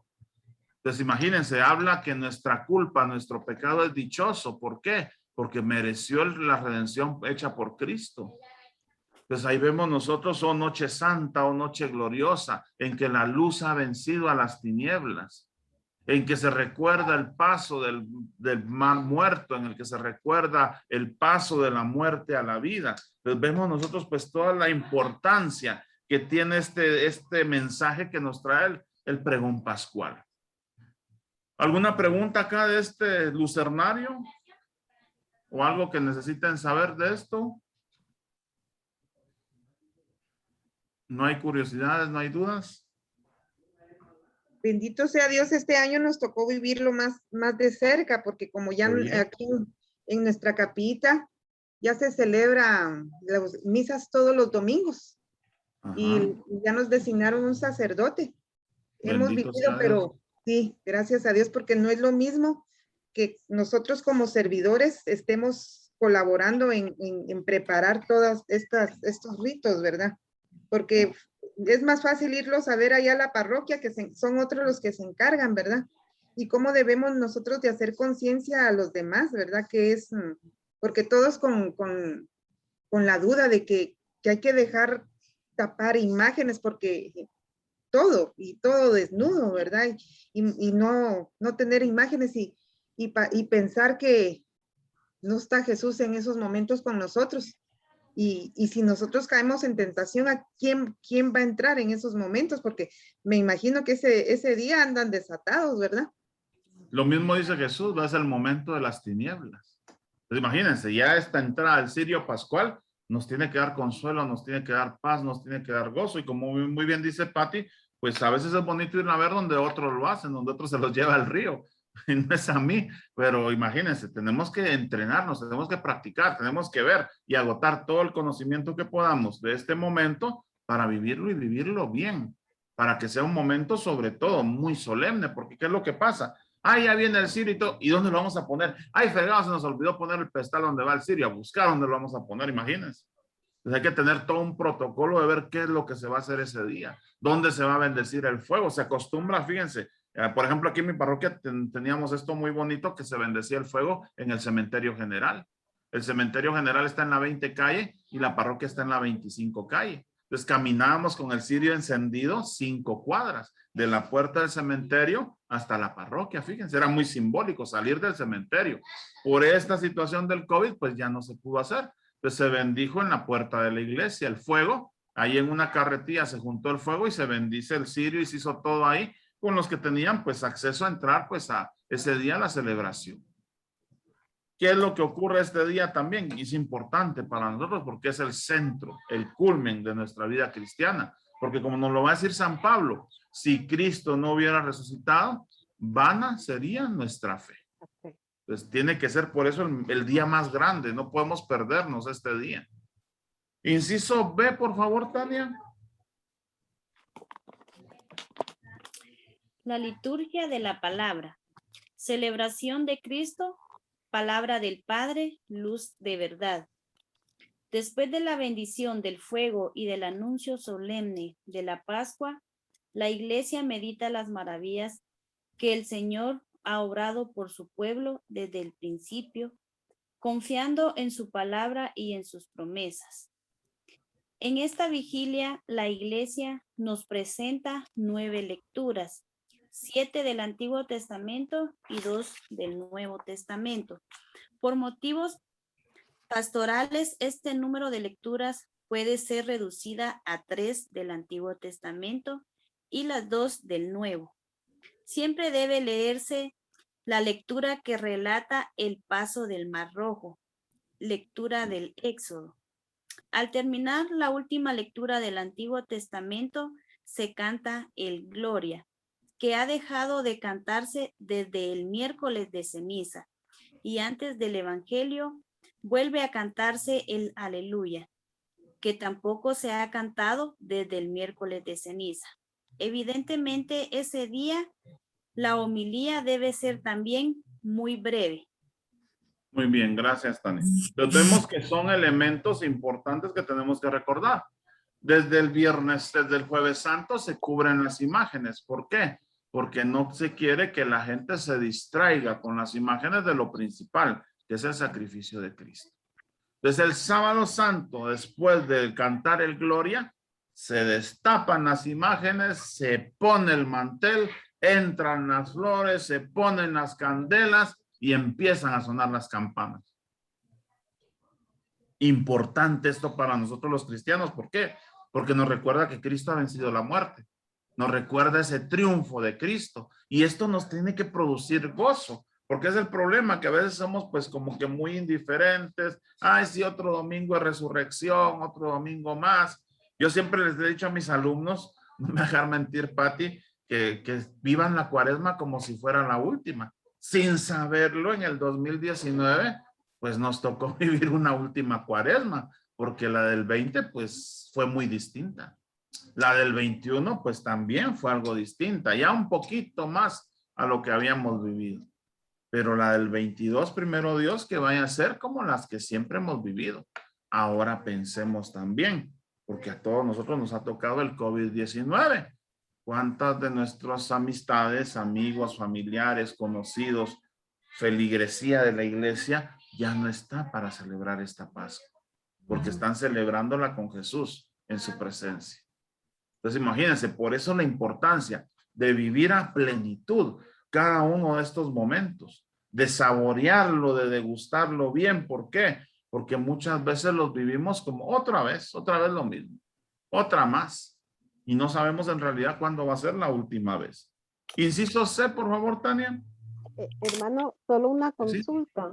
Sí.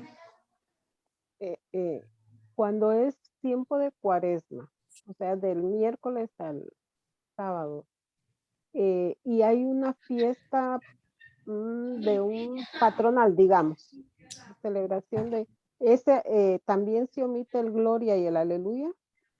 Fíjense que se tendría que omitir porque el tiempo litúrgico manda.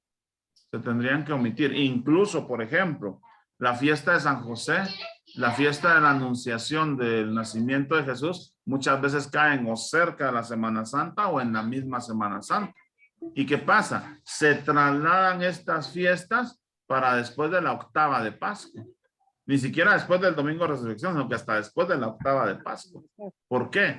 Porque no se puede faltar pues a esto importante que es el sacrificio de Cristo, ¿verdad? Entonces digamos, la fiesta patronal cae y hoy tocó Viernes Santo, se suspende, ¿verdad? En Villanueva ustedes tienen una situación muy bonita, las virgencitas salen, si no estoy mal, el 18 o el 12 de abril, si no estoy mal. Todos los años ese día salen las virgencitas. Una vez ese día cayó Viernes Santo. Salen las y salieron las virgencitas calladitas.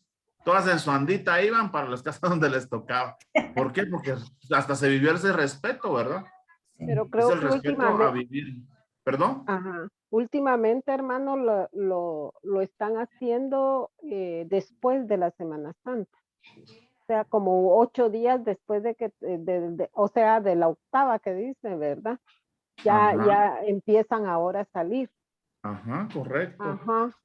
Recuérdense que hay un directorio general de piedad popular. ¿Y qué nos dice este directorio general de piedad popular? Que tenemos que catequizar, evangelizar, incluso depurar ciertas piedades populares.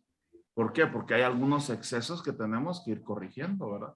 Imagínense, Monseñor Bian tuvo a bien decir que no hubieran procesiones de Cuaresma fuera del tiempo litúrgico. ¿Por qué? Porque era el aniversario del Nazareno, de la Dolorosa, del Sepultado y va para afuera en procesión. Entonces no importaba qué tiempo litúrgico fuera. Incluso yo sé de un nazareno que lo consagraron en diciembre y el 15 de diciembre y va el nazareno para afuera, ¿va? En tiempo de Adviento, imagínense, en tiempo de Navidad. Ya con las posadas encima y ahí va el nazareno para afuera. Pues ahí sí que hay cosas que tenemos que ir corrigiendo, ¿verdad? Que tenemos que ir entendiendo que son principales, que son más importantes. Y sobre todo, pues entender que todo lo que vivimos como iglesia, pues tenemos que vivirlo plena, consciente y activamente. ¿Por qué? Porque muchas cosas se viven solo por vivirlas, ¿verdad? Entender, por ejemplo, que cada uno de estos relatos que nos habla, la liturgia, la palabra de Dios, el mismo gloria, el mismo aleluya, prácticamente ¿cómo se llama? El pregón pascual, por favor, perdón, el gloria, todo lo que vivimos, que se sepa por qué se vive, por qué se hace, por qué se proclama, qué significa cada una de estas cosas. No sé si ustedes alguna vez han estudiado el pregón pascual. Sería bonito, sería interesante que todos imprimiéramos el pregón pascual y estrofa por estrofa lo fuéramos analizando, ¿verdad? Así como muchas veces meditamos los misterios del Santo Rosario. Así como muchas veces es necesario que también meditemos pues las estaciones del Vía Crucis, ¿verdad? Para poder saber de verdad qué significa cada uno de esos momentos, qué significado tienen a través de la palabra, a través de la tradición, a través de tantas cosas que tenemos en nuestra iglesia, en la vida, y que tenemos que aprender prácticamente a conocer y a celebrar pues mejor. ¿Alguna otra pregunta más por ahí o aclaración? Muy bien, pasemos al inciso C, por favor, Tania, perdón. Liturgia bautismal. Celebración de Cristo, fuente de agua viva. La Iglesia desde los primeros siglos ha unido a la noche de la Pascua la celebración del bautismo. El ideal es que pudiera bautizarse adultos esa noche, pero no siempre es posible. Evidentemente, es una bellísima oportunidad para que cada uno de nosotros pueda renovar las promesas bautismales que hace ya un tiempo nuestros papás y padrinos hicieran por nosotros. Es muy importante que comprendamos que nuestra espiritualidad como cristianos es una espiritualidad que se funda sobre el bautismo. Por medio de él, nosotros somos injertados en Cristo, invitados a vivir como Jesús vivió, a hablar como Jesús habló, a amar como Jesús amó. Muy bien, gracias, Tania. Entonces, vean, ustedes ese día se renuevan las promesas bautismales. Hay dos formas de proclamar el credo.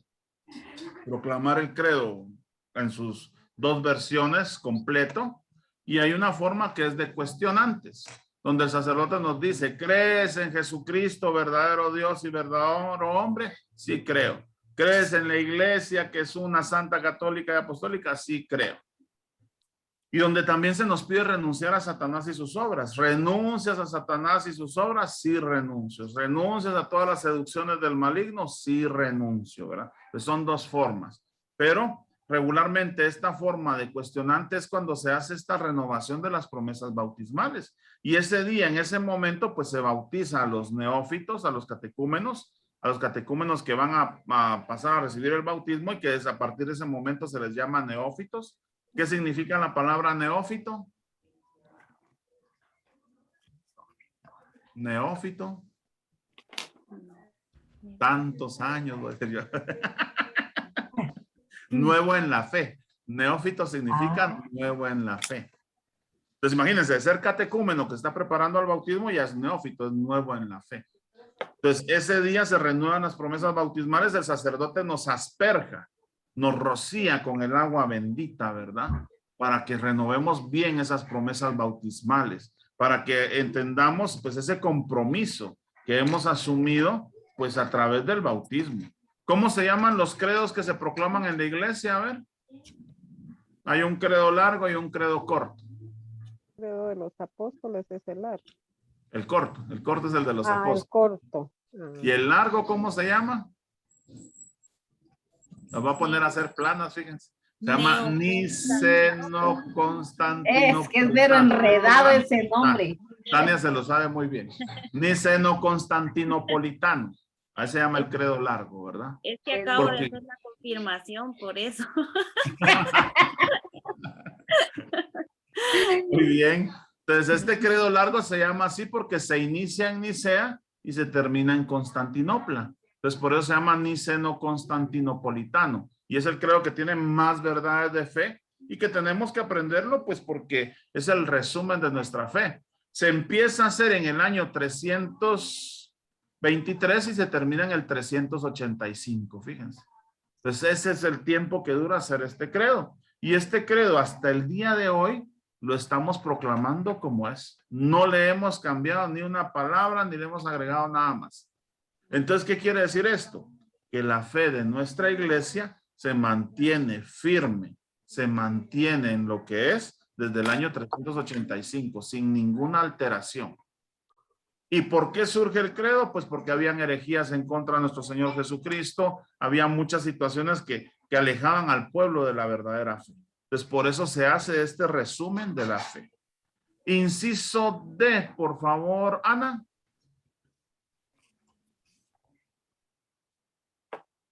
Liturgia eucarística.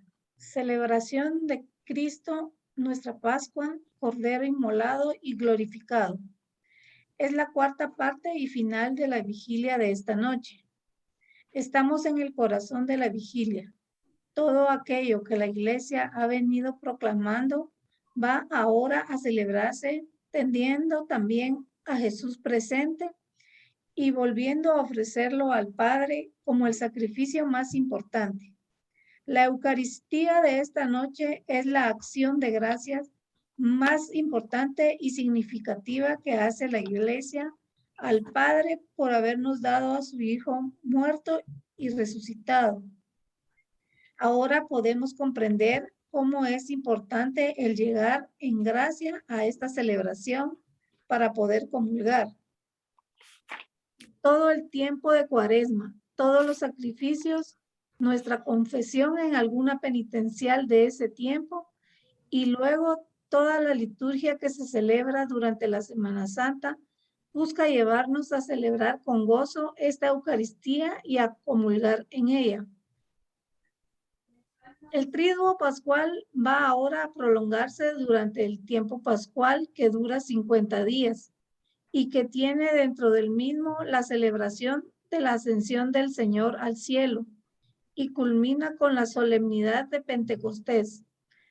A través de estos 50 días y siendo también nosotros testigos de las apariciones de Jesús resucitado, la iglesia busca que nosotros podamos ir profundizando en el misterio de Cristo que está vivo entre nosotros y también intercediendo por su iglesia en el cielo.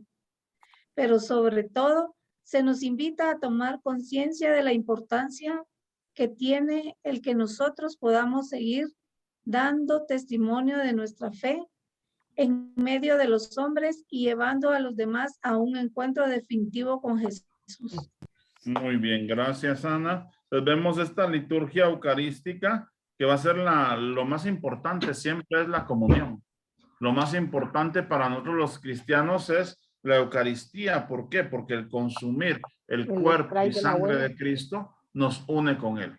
Y vemos que esta acción de gracias es la más plena, la más grande. ¿Por qué? Porque estamos dando gracias a Cristo por su sacrificio, por su entrega, por su amor, por todo lo que hace por nosotros. Entonces vemos que es importantísimo llegar en gracia sobre todo este día. Después de este día, del domingo, del sábado santo, la vigilia pascual, pues ya tenemos el domingo de resurrección, donde va a haber incluso una secuencia en las lecturas. Y la secuencia, ¿qué es lo que hace? Es un himno que nos habla de lo que Cristo hizo y vivió, de ese momento precioso que es la resurrección de nuestro Señor. El tiempo pascual, que son 50 días. ¿Cuándo termina la Pascua? ¿En qué fiesta? En Pentecostés, ¿verdad? ¿Y esa fiesta es cristiana o es judía? De origen judío, porque es la fiesta de las semanas, ¿verdad? Las 50 semanas, es una fiesta de cosecha.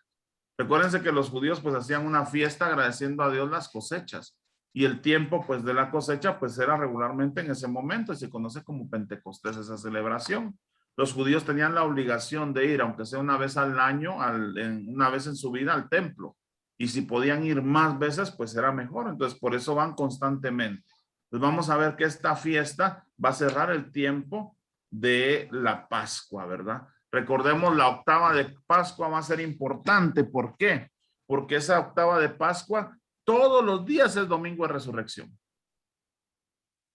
El martes de la semana de Pascua, de la octava de Pascua, ¿qué misterios del Santo Rosario tengo que rezar?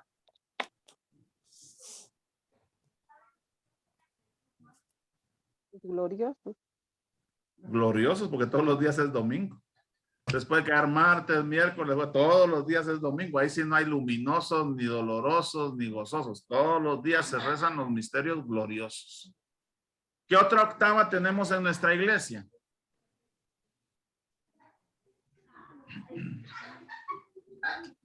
La octava de Navidad. Correcto. ¿Qué misterios se rezan durante toda la octava de Navidad entonces? Los misterios gozosos, ¿verdad? Entonces imagínense, por eso es que hablamos de que se concentra la celebración en ese día específico, ¿verdad? Entonces todos los días es domingo de resurrección. Por eso todos los días que está esta octava de Pascua, pues recordamos esa acción de Dios en Cristo de resucitarlo y llevarlo a su presencia, ¿verdad?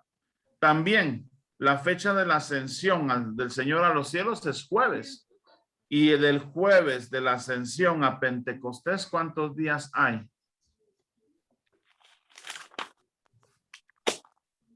Hay 9 días, fíjense.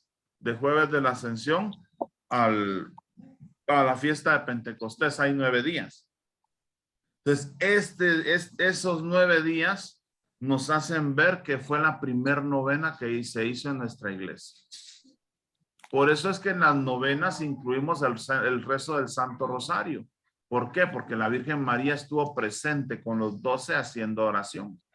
Entonces, la primera novena que se hizo en nuestra iglesia fue la de Pentecostés, de jueves de la Ascensión para el domingo, para el día de la Pentecostés, para el sábado, para esa vigilia. Entonces, son 9 días que en la iglesia permaneció en oración, permanecieron los 12 apóstoles junto con la Santísima Virgen María y otros discípulos y discípulas de Jesús, permanecieron 9 días en oración.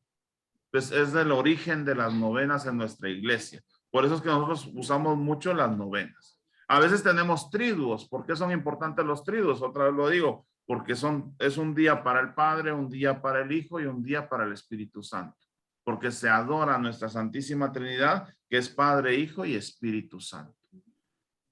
¿Preguntas del tiempo de Cuaresma y tiempo de Pascua? ¿Por qué se dice octava? Porque son 8 días de fiesta. No son porque 8 octavos, son 8 días de fiesta, 8 días que se celebra lo mismo, ¿verdad? Por eso es importante esta octava de Pascua. ¿Por qué? Porque incluso, por ejemplo, ustedes han rezado la liturgia de las horas, se van a dar cuenta que todos los días se rezan los salmos del día domingo, ese día. Toda la semana se reza lo mismo. No se mueven las hojitas, se mantiene rezando lo mismo la iglesia. Importante también ver que es un tiempo de fiesta, es un tiempo de gracia, que tenemos que entender nosotros que tenemos que vivirlo bien. Incluso fíjense que Monseñor Bian tuvo una cosa muy importante, el que lastimosamente ya no logró cuajar. Él quería que todos los domingos de Pascua, en correlación a los domingos de Cuaresma, si el primer domingo de Cuaresma aquí en esta iglesia salió un nazareno, el primer domingo de Pascua ahí sale un resucitado. Si el segundo domingo de Cuaresma salió un nazareno, una Virgen de Dolores en un lugar, el segundo domingo de Pascua tenía que salir un resucitado y una virgen. Entonces imagínense por qué, porque quería que hiciéramos más énfasis en vivir prácticamente, pues también que nuestro Cristo, nuestro Señor Jesús ha resucitado. Yo les compartí el otro día que a mí donde me sorprendió mucho la procesión del resucitado fue en la Villa de Guadalupe, porque el domingo de resurrección a las 5 de la mañana, en el anda que salió el sepultado, ahí va el resucitado. Fíjense. Un anda de 80 brazos, les costaba un montón conseguir gente quien cargara, pero en la misma anda que salió el sepultado, ahí sale el resucitado. Entonces, imagínense, ¿por qué? Porque tenemos que darles la celebración, tenemos que vivir bien lo que creemos. Creemos que Cristo ha resucitado, creemos que Cristo ha vencido la muerte, creemos que Cristo es nuestro Salvador. Entonces, ¿qué tenemos que hacer? Pues vivirlo bien, vivirlo coherentemente, vivirlo como es. Entonces, ahí es donde también nosotros tenemos que poner mucho cuidado. Color litúrgico del tiempo de Cuaresma, pues obviamente el morado, ¿verdad? Que va a significar pues esta penitencia, esta oración, este ayuno. Ya en el tiempo de Pascua, ya el color va a ser el blanco, porque nos va a hablar de la resurrección. ¿Preguntas por acá?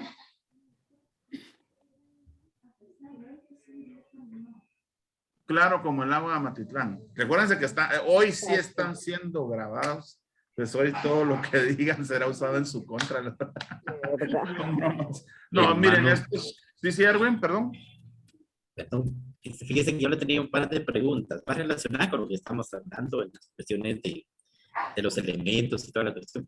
Pero hay algunas cosas que me llaman la atención y que de repente pues que usted los puede iluminar. Son como 3 o 4, entonces voy a ir una por una, ¿verdad? Por favor. La número 1, fíjese que estaba viendo un documental por ahí y me causó curiosidad de que analizan una parte del Papa, no sé si usted ya la vio, Papa Francisco, que llega en el Vaticano, llegan una cultura, creo que son brasileñas, y entonces le hacen entrega de una figura de la cultura, de esa cultura, y entonces se enfocan al Papa que lo coloca sobre el altar, cuando recibe, porque lo recibe en la procesión de ofrenda. Ajá. Entonces hacen ellos como el grito en el cielo con respecto a ese detalle del Papa. No sé si usted ya lo vio, y si ya lo vio, pues ¿qué nos puede usted compartir con eso? Porque en el caso de las personas que hablan son muy católicos, pero yo tengo mi criterio con respecto a eso, ¿verdad? Pero ¿qué dice usted si de repente... Recordemos, por ejemplo, que el Papa lo que está buscando hoy, respondiendo a la primera pregunta, es buscar una conciliación, que haya una unidad de la iglesia con las otras culturas. El Papa, pues esto lo tomó y lo puso en el altar como una de las ofrendas que iba, ¿verdad? No es que se esté adorando a deidades en el altar de la iglesia, sino que solo se recibe esto como un elemento de respeto, de unidad. Recordemos una cosa, en nuestra iglesia tenemos pues ya cristianos católicos, cristianos católicos ortodoxos. ¿Qué quiere decir ortodoxo? Que se vive como dice la ley. Y aparte tenemos ahora ya también cristianos ultra ortodoxos. Fíjense, o sea, más cuadrados todavía, más cerrados. Santo Dios. Para muchos hermanos de estos, todo es escándalo. Para muchos hermanos de estos, todo lo que está haciendo el Papa es pecado. Incluso hay unos hermanitos por ahí que dicen que el diablo entró a la iglesia a partir del Vaticano II. No aceptan el Vaticano II, no quieren un Vaticano II. El problema es que ahorita con toda la sinodalidad que estamos viviendo, todo este proceso del sínodo de América Latina y de los sínodos de todos los continentes, van a salir documentos propios para cada parte del mundo. Digamos, va a salir un documento para el sínodo de América Latina. Va a salir un documento para el sínodo de África, de Oceanía, de cada uno de los continentes va a presentar sus propios documentos. Pero de la conjunción de todos estos documentos, yo estoy seguro que nos va a salir un Vaticano III. Problema, si yo no he leído el Vaticano II, ¿cómo voy a quedar, verdad? Y si no quiero ni el Vaticano II y ya me vienen con un tercero, pues imagínense, es donde también tenemos que tener nosotros que entender que el Papa pues tiene sus asesores, tiene las personas que le ayudan y que también pues le van orientando en cómo actuar ante algunas situaciones. Imagínense qué hubiera pasado si las personas que le llevaban estas representaciones o estas imágenes al Papa, el Papa hubiera agarrado y las hubiera tirado. No, pecado. Si a puras penas estamos entablando el diálogo, ahí se termina a romper. Y se va cada quien para su lado peleando con la iglesia. Entonces, lo que el Papa está buscando, que desde San Juan Pablo II se viene buscando, es que haya conciliación. No solo con los otros cristianos, sino también con las otras culturas, porque el mismo Vaticano II nos lo va a decir. En la presencia de donde se reconoce la presencia de las semillas del reino en otras culturas y en otras religiones. ¿Qué quiere decir esto? Que la gracia de Dios se ha manifestado en otras culturas. Que tal vez no es el Dios de Israel el que tienen, que no es el Dios Padre que tienen, pero tienen ese reconocimiento de ese poder superior que los ha guiado, los ha protegido, ¿verdad? Y que a través del tiempo pues han purificado o han modificado esa representación que tienen ellos en su cabeza y las acciones de esta misma realidad, de ese poder superior, que al final nosotros entendemos que es el mismo Dios que se manifiesta. ¿Y cómo se manifiesta en las otras culturas? A través de una ley natural. ¿Y esa ley natural qué son? Pues los mismos 10 mandamientos. En toda cultura es pecado robar, en toda cultura es prohibido matar, en toda cultura se honra y se venera a los ancianos, honrar padre y madre. En todas las culturas es prohibido mentir. Pues imagínense ahí donde vamos viendo nosotros que esos 10 mandamientos ya aparecen, si no todos, algunos como parte de esa ley natural que se manifiesta en las otras culturas y en los otros pueblos. Pero la acción del Papa es de conciliar, de unir, de ayudarnos a que vivamos, pues como él lo mismo lo dice, si todos los cristianos nos uniéramos y nos diéramos cuenta que lo que nos une es más que lo que nos separa, trabajaríamos mejor en transformar nuestro mundo. Imagínense que en vez de perder tiempo, estar criticando con los otros hermanos cristianos y peleando, insultándonos y haciendo de todo, pues que nos uniéramos de verdad en oración, que nos uniéramos en transmitir valores, que nos uniéramos en evangelizar, pues nuestro mundo fuera distinto en realidad. La segunda pregunta, Erwin, no sé si quedó claro más o menos esto. Sí, cabal. Ajá, igual yo lo veo así muy extremista, ¿verdad? Pero en el caso, póngale que lo ve alguien que de repente no sabe, le dijera, ajá, se termina hasta convenciendo, ¿verdad? Porque ese es un pedacito de lo que dice en todo el documental, pero los documentales que hay. Entonces, la otra es, fíjese que a veces hemos tenido algunas conversaciones acá con respecto cuando respondemos, así como cuando se lee el Evangelio se responde palabra del Señor. Ajá. Y cuando se lee otro libro, entonces es palabra de Dios. En el caso del Salmo, yo hasta hace algunos meses escuché solo al hermano Marvin, que es un hermano de aquí del sector, que él hacía la corrección con respecto a los salmos, ¿verdad? Y de ahí un par de hermanos más nos lo habían comentado. Entonces no hemos llegado a un consenso. A un consenso nosotros, ¿verdad? Estamos en un sínodo, entonces le quería hacer esa pregunta, porque también, fíjese que incluso he escuchado a, ¿cómo se llama este señor? Salvador Gómez, y otros predicadores, que cuando leen, pongan el Evangelio, pues lo que dicen es palabra de Dios, ¿verdad? Cuando leen el Evangelio. Entonces, no sé, ¿verdad? Si yo estoy mal, si es una cuestión pura de del conocimiento, de dónde uno lo ha aprendido, ¿verdad? Porque yo estudié los 4 años ahí en la escuela y en ningún momento nos dijeron o sea, yo no me recuerdo que nos hayan dicho esa cuestión con respecto a cómo se contesta con el salmo, ¿verdad? Entonces yo lo que les he dicho a las hermanas es de que para mí, en lo personal, es correcto cuando se lee el salmo decir palabra de Dios, o ya sea la otra, no sé cómo es esa palabra, pero lo otro que se responde, ¿verdad? Que es gloria al Padre, gloria al Hijo. Ajá. Entonces, bueno, ¿ya ahí terminó o todavía falta más? Ahí dele, falta uno. es que me emociono, ya fui a traer mi Vaticano II. Muy bien, muy bien. Entonces, por ejemplo, aquí tenemos Dei Verbum. Y Dei Verbum, por ejemplo, que habla sobre la divina revelación, nos va a decir que cuando se proclame la palabra de Jesús, tenemos que reconocer que es la palabra del Señor. Fíjense. Entonces, el Evangelio nunca se lee, se proclama. Y siempre que se proclame el Evangelio, estamos proclamando la palabra del Señor. Entonces, aquí lo tenemos mucho más que claro. Es palabra del Señor siempre que se dice el Evangelio. Si alguno no lo quiere hacer, si alguno no lo entiende o no lo acepta, pues bueno, ahí dejémoslo. Ahora con los salmos. Si yo estoy en una prédica o estoy dando un tema y uso un salmo o parte de un salmo como un texto de referencia, puedo decir al finalizar de proclamar este salmo o esa parte del salmo, palabra de Dios.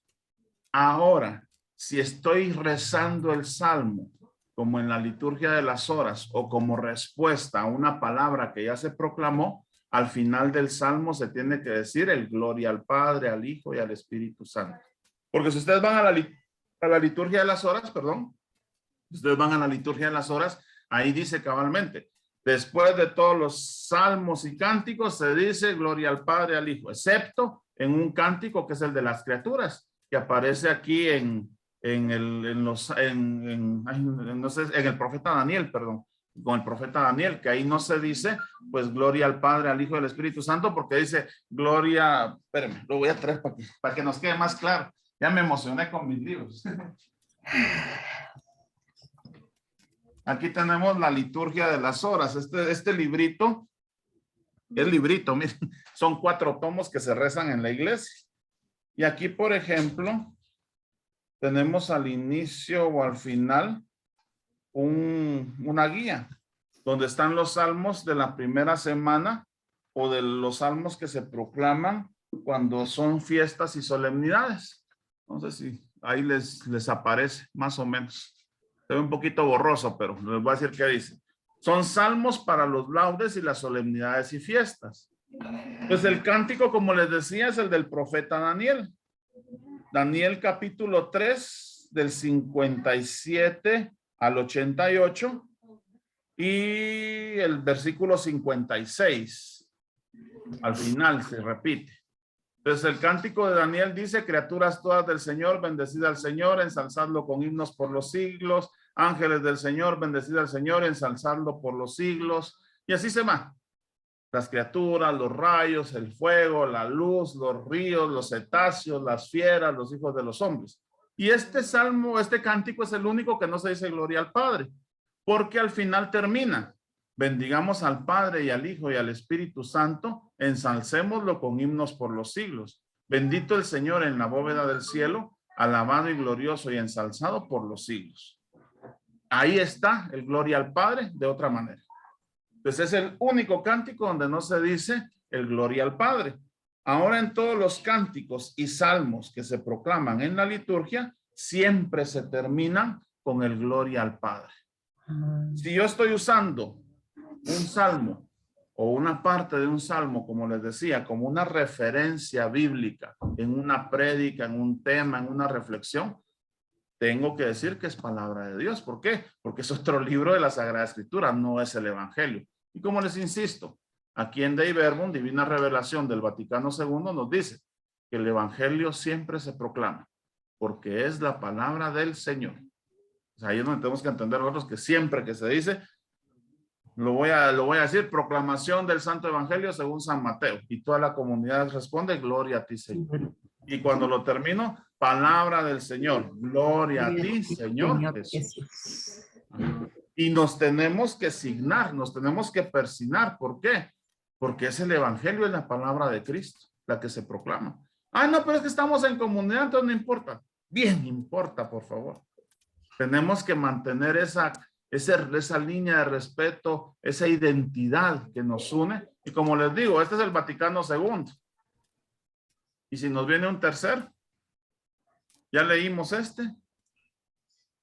Cuando menos, los que, fíjense que por ejemplo se pide ahora que tengamos 3 documentos esenciales en la casa. Sagrada Escritura, Catecismo de la Iglesia Católica y Vaticano II. Aparte todos los otros documentos que vayan saliendo.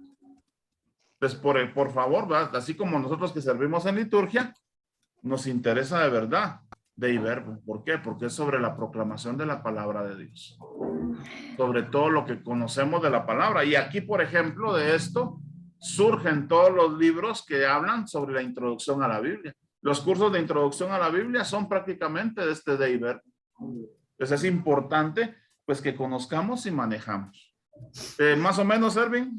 Muy bien, excelente. Ajá, excelente lo que vamos agregando para nuestro conocimiento. Gracias. Y la última, se la voy a hacer entonces, la segunda. eran Bueno, vamos a salir un poquito. Sí, es que era un cuestionario.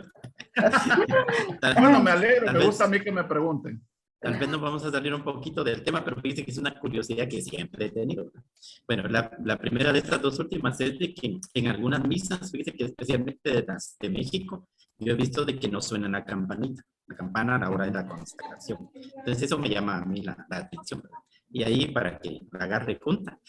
¿Por qué en el caso de los evangelios, cuando Jesús se acerca a una persona o a aquellos demonios que los tiran y les dicen, mira, mejor meternos a estos cerdos? ¿Por qué en la parte esa los demonios sí se ven o se leen específicamente que ellos le dicen reconocerle como el Mesías? Y porque sabemos quién eres, ¿verdad? Y por qué en el caso de los apóstoles y la gente, ¿verdad? No tiene todavía esa conciencia de reconocer a Jesús como el Mesías, así muy al 100%, ¿verdad? Ajá, porque Pedro lo va a decir y le dice Jesús, ¿verdad? Esto no te lo ha dado ninguna... no te lo ha revelado la carne, sino que el Espíritu Santo. El Espíritu, ¿verdad? Pero solo él y en ese momento. De ahí vemos nosotros. Pero los demonios sí, porque me recuerdo de 2 pasajes que se leen con respecto a cuanto a Jesús le dice al demonio que sí lo conoce, ¿verdad? Que sí sabe quién es. Estas 2 últimas. Correcto. Por ejemplo, la campanilla, lastimosamente, pues tenemos varias situaciones donde hay reformas o hay cosas que se dejan de usar en la iglesia por moda, por alguna situación. Y recuerden una cosa, ¿qué pasa en México? No sé si ustedes sabían esto, pero en México los templos no los cuida la iglesia, no los administra la iglesia, sino que los templos pertenecen al gobierno, fíjense. Entonces hay muchas cosas en México que no se pueden usar o hacer porque se usa lo que está ahí en el templo en ese momento.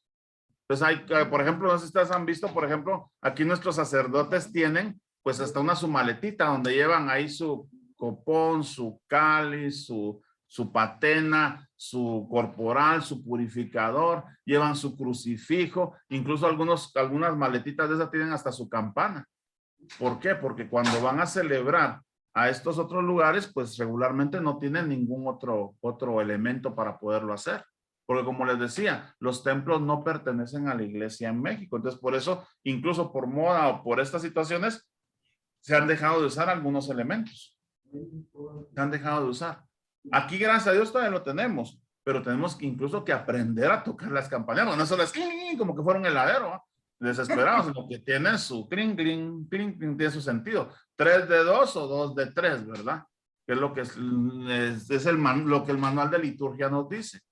Ahora, por ejemplo, ¿qué pasa con los demonios y con Jesús? Recuérdense que Jesús viene y trasciende del plano espiritual. Entonces los demonios tienen la capacidad, saben quién es él, lo perciben muy bien. En cambio, los discípulos, ¿qué pasa? Como nosotros somos humanos, somos humanos, muchas veces necesitamos ver para creer. Y muchas veces viendo, aún viendo, no creemos. Los demonios tienen la capacidad de reconocer porque saben, una cosa importante, recordemos, el demonio se sabe la Sagrada Escritura, pero no le sirve de nada. Pues el demonio sabe la promesa de Cristo, la promesa del Mesías. Sabía que ese momento iba a llegar, el nacimiento de Cristo, y sabía de la batalla que va a haber ese Viernes Santo que nuestro Señor Jesús muere clavado en la cruz. Y ustedes lo ven y lo investigan cabalmente a la hora que Cristo muere clavado en la cruz, es la hora en que se están sacrificando los corderos para la cena de la Pascua. La cena de la Pascua para los judíos es el Sábado Santo. Entonces imagínense, las tinieblas conocen a Jesús, son capaces de reconocerlo. Pero ¿qué pasa con los discípulos? Aún viendo, pues no creen, aún sabiendo, no entienden. Y es lo que nos pasa muchas veces a nosotros. A veces vemos gente que está muy metida en la iglesia y que aún así pues no vive lo que la iglesia dice que se tiene que vivir. No somos coherentes, no hay coherencia entre fe y vida. Pues ahí es donde tenemos que ir nosotros pues tratando de ser distintos, tratando de cambiar un poco para que seamos pues de verdad esa diferencia. A Pedro, ¿qué pasa? Pues el Espíritu Santo lo toca y le hace reconocer y da testimonio de que Jesús es el Mesías. Igual que Santa Marta en el Evangelio de San Juan. Santa Marta va a decirle a Jesús, yo sé que tú eres el Mesías, yo sé que tú eres el que tenías que haber venido y que estás ahora con nosotros. Pero son esos luzazos que da el Espíritu Santo a algunos personajes. No tienen la visión completa o no tienen el entendimiento completo porque aún no han recibido el Espíritu Santo. A partir de Pentecostés, ustedes oyen los discursos de Pedro, que ya vio a Jesús resucitado, pero todavía le falta. ¿Qué es lo que nos pasa a nosotros muchas veces? Miramos el Santísimo Sacramento del altar y ¿qué ocurre? Pues aún así, ¿será que de verdad está Jesús ahí? ¿Será que de verdad Jesús me escucha? ¿Qué es lo que nos dice la gente? Mire usted que está más cerca de Dios, ahí le encargo que rece por mí. Y nos dicen que estamos más cerca de Dios porque estamos parados en el altar. Pero ¿será que de verdad estamos más cerca de Dios? O tal vez puede que estemos hasta más lejos, ¿verdad? Sí. Pues imagínense todo lo que tenemos que aprender, tenemos que entender que el mal pues reconoce a Jesús, lo conoce, lo sabe muy bien de él. El mal sabe de cosas santas, el mal sabe de la gracia de Dios, pero ¿qué es lo que hace el mal? Pues negarlo, ¿verdad? Al final conocen el poder de Cristo, le tienen terror a Cristo, por eso San Pablo usa muy bien unas expresiones donde nos dice, al nombre de Jesús, toda rodilla se doble en el cielo, en la tierra y en el abismo. Entonces nos habla de que al mencionar el nombre de Cristo, quien lo reconozca como es, quien es, y el mal lo sabe muy bien, tendrá que doblar sus rodillas. Que lo vamos a ver en el Evangelio de San Juan, cuando Jesús es apresado. ¿Qué nos dice ese Evangelio? Llegan los soldados y preguntan, ¿eres tú Jesús de Nazaret? ¿Y qué contesta Jesús? Yo soy. Y nos dice el texto que en ese momento los soldados caen en rostro al pie. ¿Por qué? Porque caen de rodillas. Porque Jesús menciona yo soy. ¿Y qué significa yo soy? Yahvé. Yahvé se pronuncia en hebreo yo soy. Entonces Jesús menciona el nombre de Dios. Y como el nombre de Dios no se tiene que tomar en vano, lo que le queda a los soldados del Sanedrín, del templo, es ponerse de rodillas para que no sea tomado en ese momento en vano el nombre de Dios. Entonces imagínense, ahí vamos viendo muchos elementos en la Sagrada Escritura donde Jesús nos va dando luces de quién es Él. Pero aún así, una persona me dice un día, mire, es que si yo hubiera estado en el tiempo de Jesús, no hubiera dejado que lo crucificaran, yo lo hubiera defendido. Usted cállese, le digo. Yo hubiera sido las primeras que hubiera gritado, ay, crucifícale, crucifícale. Porque Jesús no le hubiera querido dar lo que usted quería. Porque Jesús no es milagrero. Entonces, ¿qué es lo que tengo que entender yo? Pues que Jesús es el que tiene el poder. Y por eso el mal lo presiente, lo siente y lo reconoce. Pues por eso nosotros tenemos que estar clamando el nombre de Cristo en todo momento y en todo lugar. No sé cómo estamos ahí, Erwin. Muy bien. Gracias, muy amable, hermano. Gracias y disculpe que lo saqué un poquito ahí No, está bien, perfecto. Miren, a mí me gusta que pregunten por qué. Porque la duda de uno es la duda de muchos a veces. Y a veces, ¿qué pasa? Hay hermanos que no se animan a preguntar. A mí me gusta que pregunten. Ya ahí llevamos un tiempito, entonces vamos a ir terminando. No sé quién nos quiere hacer la oración, por favor.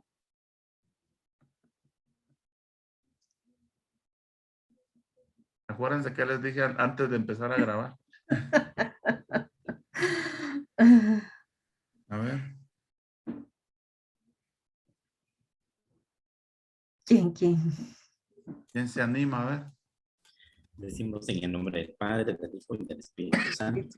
Amén. Padre poderoso, te damos las gracias por terminar este día de esta forma, Señor, alrededor de tu palabra por medio del Espíritu Santo, de llenarnos más de tu conocimiento y acrecentar un poco más nuestra fe y nuestra madurez espiritual.